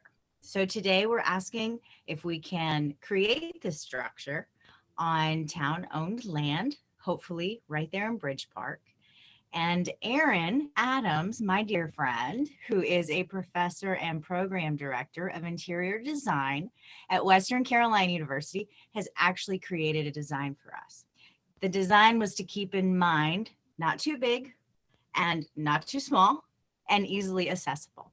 So with that being said, I will hand it over to Aaron. Good morning, y'all. Thank you so much for having us this morning and giving us this opportunity. I'm really excited to share our design ideas with you. As Eli said, I'm Erin. I am an interior designer. And so I've come up with a plan that I would love to share with you some visuals on it if I am able to share screen. Let's see.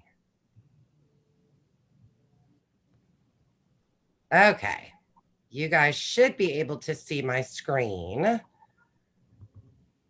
Okay, so what we're looking to do, obviously, is find, as Eli said, a more permanent place that we can leave donations. So it will be serious community stocking of this pantry. And so what we've got, the decision we've come to, is, for lack of a better term, a lean-to. There's a lot of reasons for that. Number one, it is usually the most cost-effective method of construction. And what we would do is place this lean-to directly on the side of the existing farmer's market shed. The lean-to has a pretty steep pitch on the roof. It's about a 20% roof pitch. And we wanted to do that for several reasons. First and foremost, to allow the snow melt and the rain to easily shed.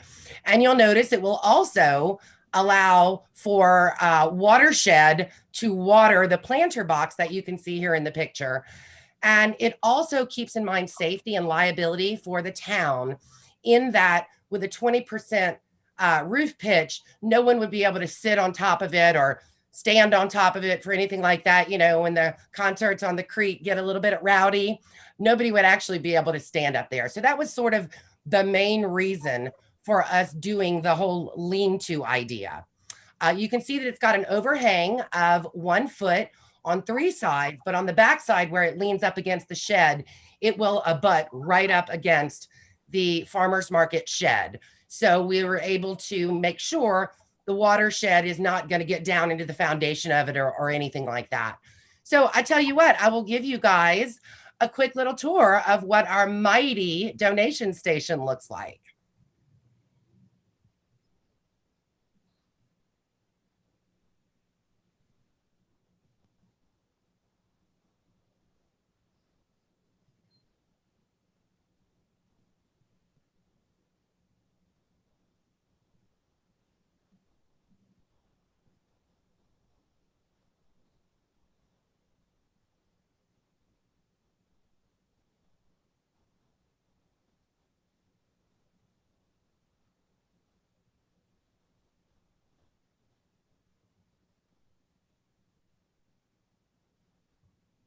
So as you can see, it's got access on both sides. In our head, oh goodness, it's on replay. Okay, in our head, one side is a little bit shallower and will serve as a food donation pantry type setting. And then the other side is a bit deeper. It's about 2 feet deep so that we can put in comforters and coats and larger items like that. So it's accessible from both sides. And again, we put some thought into the materials we would use on this because we want to make it as low maintenance as possible for obviously the upkeep for the town. And we would use a metal roof as well as vinyl siding because it's practically maintenance free. So that's sort of the overview. And I will share with you guys what this is actually a view from the top. So you're able to see on the interior, it's 4 feet by 4 feet in width and depth. So it's really pretty small. And then it is 5 feet tall on the high side of the roof and 4 feet on the low side, creating that slope. So you can see here where the larger items are stored at 2 feet 4 inches. And then the smaller items are about 1 foot 3 inches deep. And so this is what it kind of looks like from the top, just to give you an idea. And then this is what the smaller item side, and this would be accessible facing the parking lot. So again, these would be our pantry items. So we've purposely stacked the shelving to accommodate many different items other than just canned goods. We want the ability to put larger items in there, boxes of cereal, anything like that. So that's the smaller side. And then when you flip around to the back access, it will be double doors to the larger side. We wanted to make sure we created zones where things could be stored for longer periods of time if need be, but also not allow for people to actually play inside or, you know, take up residence inside. So we were really careful about creating a space that was large enough to accommodate the items, but not so large as to be able to, you know, have people seeking shelter in there. So that essentially is a very quick version of what it's going to look like. So at this point, I would love to ask if you guys have any questions from the design perspective.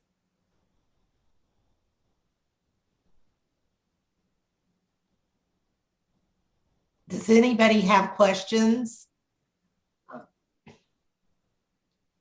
Barbara? I don't really have a question, but I think you have a very appropriate concept of how you have designed this.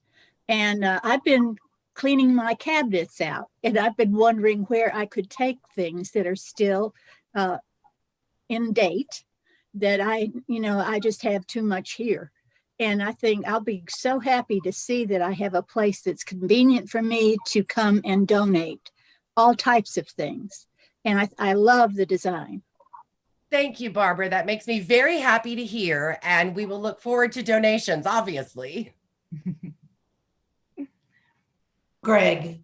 So the farmer's market shed is sort of a board and batten design. How could we make this match that, or? We will do our darndest to make it match as closely as possible. I mean, with the options in vinyl siding, I truly don't think it will be a problem. It won't be perfectly exact, but we will make it as close as possible so that it does fit in with the scenery there. But again, we wanted to make it vinyl siding simply so that it didn't need to be restained and resealed. I wanted to keep the maintenance down. So there's a myriad of choices. And yes, I will do everything in my power to make it look as exact as I can. And the other thing I had was, looks like it's sort of sitting on the ground. And the farmer's market shed, I know, because I helped build that thing, I was like this far off the ground. So yes, that's a very good point. And it will likely end up on piers, kind of like a deck, if you will. It will likely end up being raised because we do want to match the height. We need to see how level the land is and accommodate for that. So this is just imagery of the shed itself. But yes, it would be raised up to match that level and put on piers or footers. this might be just an aside, but who has the keys to that now? I don't think there's a farmer's market manager anymore. I don't know that answer. Does John Bubach. Bubach has the keys for that? Yes. Great. So Aaron, what's the cost difference if it was made board and batten or with at least a wood that could be stained? Because I know the farmer's market building is going to have to be restained soon. So it could all be stained at the same time, so they all matched. I mean, it would be a cost differential minimal, perhaps a couple of $100 max on the price difference. So if you guys were already maintaining that shed on a schedule, then certainly we could do board and batten with the exact stain to match so that it will always look like it belongs there and not a new addition. I don't know who maintains the farmer's market shed, but is that something, Jake, that you do, or? We don't. The farmer's market has been doing that. I remember we made that thing to have minimal maintenance. So the board and batten was sort of to slough off the rain. The roof is tin. And then I think those doors were donated. But yeah, so this is a great concept. I'm so happy that you're involved, Aaron. Thank you. I am too. I think it's a great concept because I've tried putting food in that little pantry there by Lifeway, and there's just not much room in that. So, and I know that Erin can make tiny things since she's sitting in her tiny home. So I'm sure that she can make it look good. Now we do have, the garden club has another building that's wood and stained, and it has a metal roof also. We tried to make the area there match the Bridge Park Pavilion to keep it, a nice continuity there. So, but I think we could work with y'all on that design. What do you need from us? What do you need from the board? Eli? Well, first we want approval that we could build it there in Bridge Park as the lean-to. And then we would put it out for bid. We were wondering, because in the group, as we've talked about trying to create something there, people have said they will donate their labor. Some people want to donate money. So once we have a cost for it, then maybe discuss if the town of Sylva wanted to help us create it, help us fund it. And if you couldn't cover the whole thing, then maybe match funds that we raised, but to just be in discussion and see what's possible, because we will create funds to make it happen. Thank you. Erin, do you have kind of a cost of what you think it would be? Yes, on the high side, really on the high side, we are looking at between $4,000 and $5,000 total. And certainly if we are able, and I don't know how this works through the town. So again, if we're able to use donated labor from some of our contractors that have already offered, that would certainly cut down on our hourly labor costs. But if for liability reasons, we have got to pay the hourly wage, then we're looking at max, 4,500, right around there. But I anticipate it would be likely more around 3,500 to 4,000, and even less if we don't have to pay for the labor and we can have it donated in kind. Thank you. Are there other questions? Then you need a motion from us to approve you using the property. Yes. And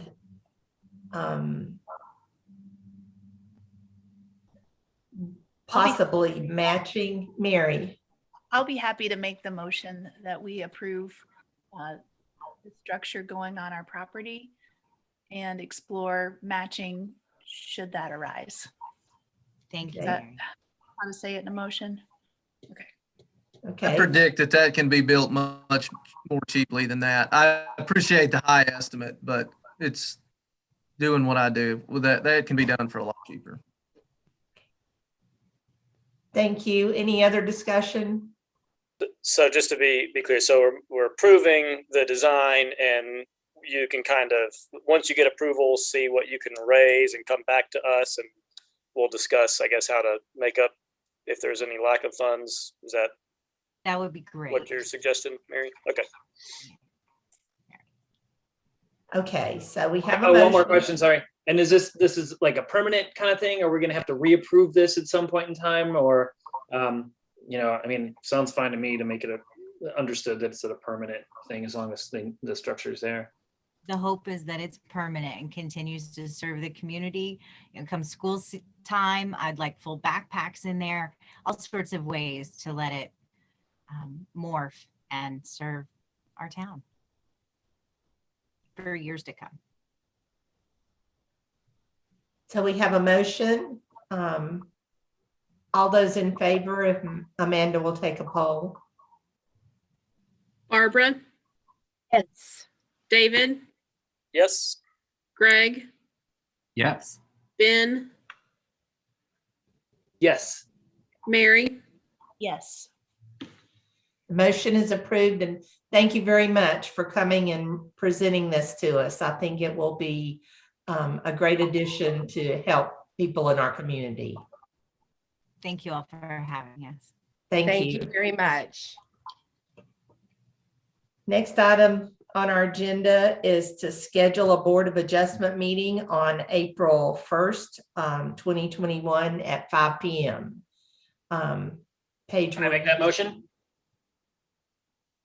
Do we need any discussion? Paige, this is basically to go over the 2 conditional use permits that are going to be presented to the planning board. Yes, and it's moved up because they've got a May grant deadline. Okay. So we have a motion. Any other discussion? Do we have Greg? Do we have those somewhere that we could look at, or have those been sent out yet? No, not yet. They'll go through the planning board and then we'll send them. And the planning board's meeting, I believe, the 9th. of March. All right. Amanda, would you take a? Barbara? Barbara? Yes. David? Yes. Greg? Yes. Ben? Yes. Mary? Yes. Thank you. That motion is approved. We'll move to the next item on our agenda, which is a resolution opposing North Carolina House Bill 35, requirements for public notice. Ben? Yes, thanks. I will keep this short. I think I've talked to everybody already, got the background here. Just basically, there's a bill that there's a requirement right now that certain things are listed in local newspapers and certain government actions. There's been a movement to kind of split the state in half in order to get this through. House Bill 35 is the one that affects Western North Carolina, and it would just remove that requirement and just have them put it on a website. And I feel that it's so important. Folks out here get a lot of their news from places like SYLVA-Herald, and I think it's really important that that be maintained. And Mike Clampett basically has arranged to remove the counties that he represents from that, so they would be exempt. And basically the resolution opposes the bill, but also gives gives credit for Mike Clampett for removing our counties from it. So that's it.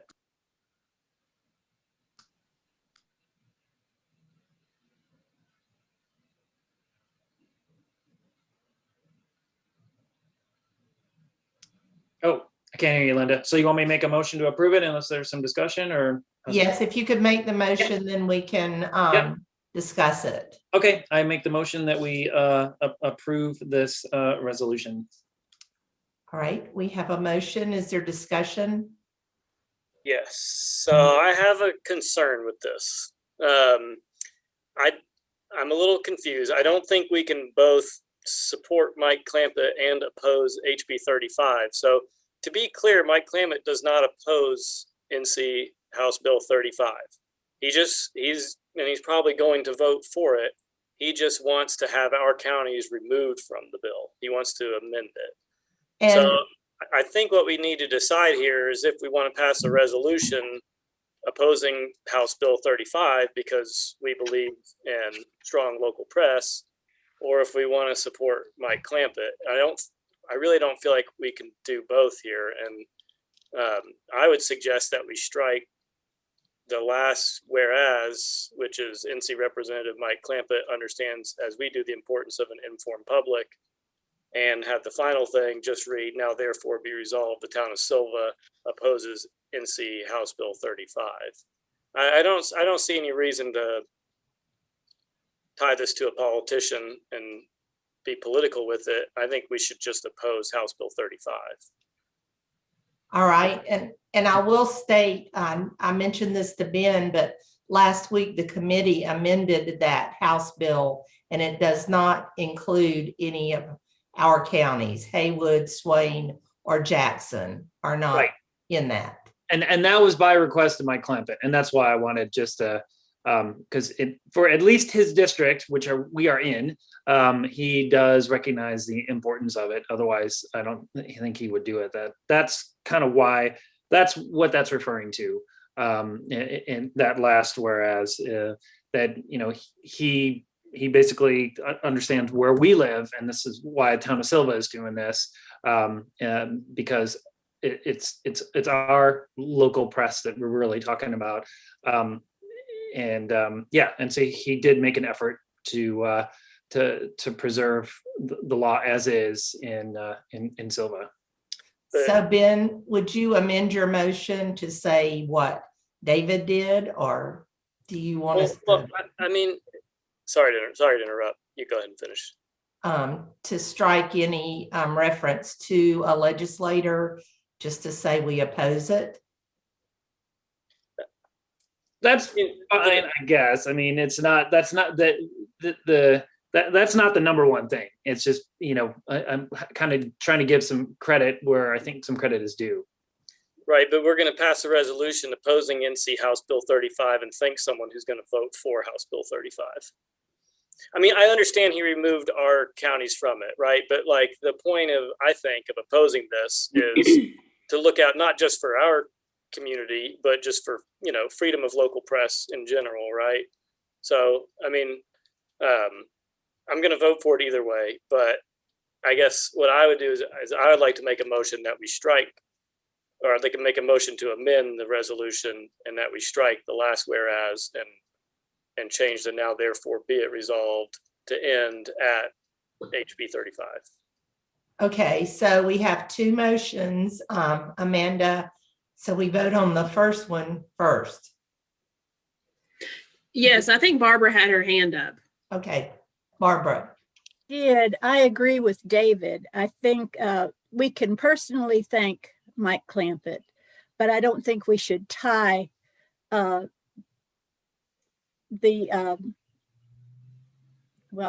drawing a blank here, that we should tie it to a certain politician. And we can thank him for doing this, but I agree with David that it should just be that we're, I agree with his motion. I'll just put it that way. Okay, could we, all right, I'd like to amend it. Could we just thank him for getting our counties out then as a separate thing? I don't know, a letter? I think we should individually, as Barbara said, thank him for that. Yeah, I mean, I think you could, after we pass this, you could make a motion to authorize, Paige or someone to send him a letter of thanks on behalf of the board. Okay. All right, let's do this. So the motion, I motion to amend my motion and strike the last whereas mentioning Mike Clampett. All right. So we have a motion to oppose the resolution opposing House Bill 35 with the amendment that Ben and David have suggested. Amanda, then can you poll us? Okay. I was making sure I got it down.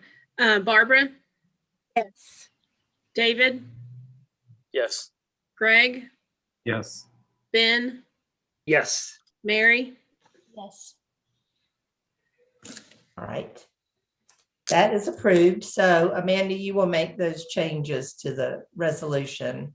Yes, ma'am. And then I will personally ask if Paige will send a thank you to Representative Clampett for withholding his thing. Yes, Greg.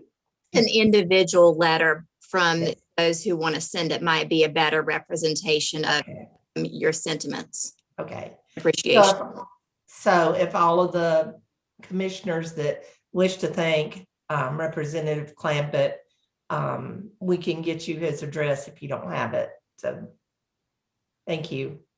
Is this website that they want this information published on, is that something that we can do in addition to the Sylva Herald publishing our stuff? I mean, it seems like, I just don't understand why they want to put up barriers between the people and their government. So it seems like that's a good idea to have a clearinghouse that says, okay, this is where your public meeting is. This is where we're going to meet. This is what's going on with your government. In addition to, not instead of. Right. It's just a local bill. I'm not sure how, if it really will pass. It's just the beginning of all of this legislation. So. And that's my idea of doing this, letting them know that it's important. It's that we feel it's important that people are well informed, and that's the whole idea of doing this. And like that there should be more information given to folks, and however they get it. If it should be on the website, but it should also be in the paper. And just a lot of folks get their information from the paper. I Yeah, believe it was totally agree. expenses that it was hurting some small towns having to advertise so much. The budget was one of the things. I think, okay. That's ridiculous. Any other questions? I just, Ben, thanks for bringing that to our attention. I wouldn't have even noticed this if you hadn't sent the email and done the resolution. My apologies for amending it, but yeah, you achieved the goal of making us aware of it. That's okay. And the Silva Herald initially, mentioned it, and then once it came up, they actually had it in their their editorial page, I guess, and then it just came up in front of the house. So yeah, you're welcome, and thank you all. Seeing no further business on our agenda, I would ask for a motion to adjourn. I make the motion to adjourn so I can go to bed. I've been up all night. So thank you all. And I just wanted to say thank you, everybody. With this trail system, I think it's important. It's important to me, but it's important to the town. I just think it's just going to be just an amazing thing once it all pulls together. So, all right, I make my motion. Okay, we have a motion to adjourn our meeting. All those in favor? Amanda? Barbara, Yes. Ben, Yes. Greg, Yes. Mary, Yes. David. Yes. Thank you. Our meeting is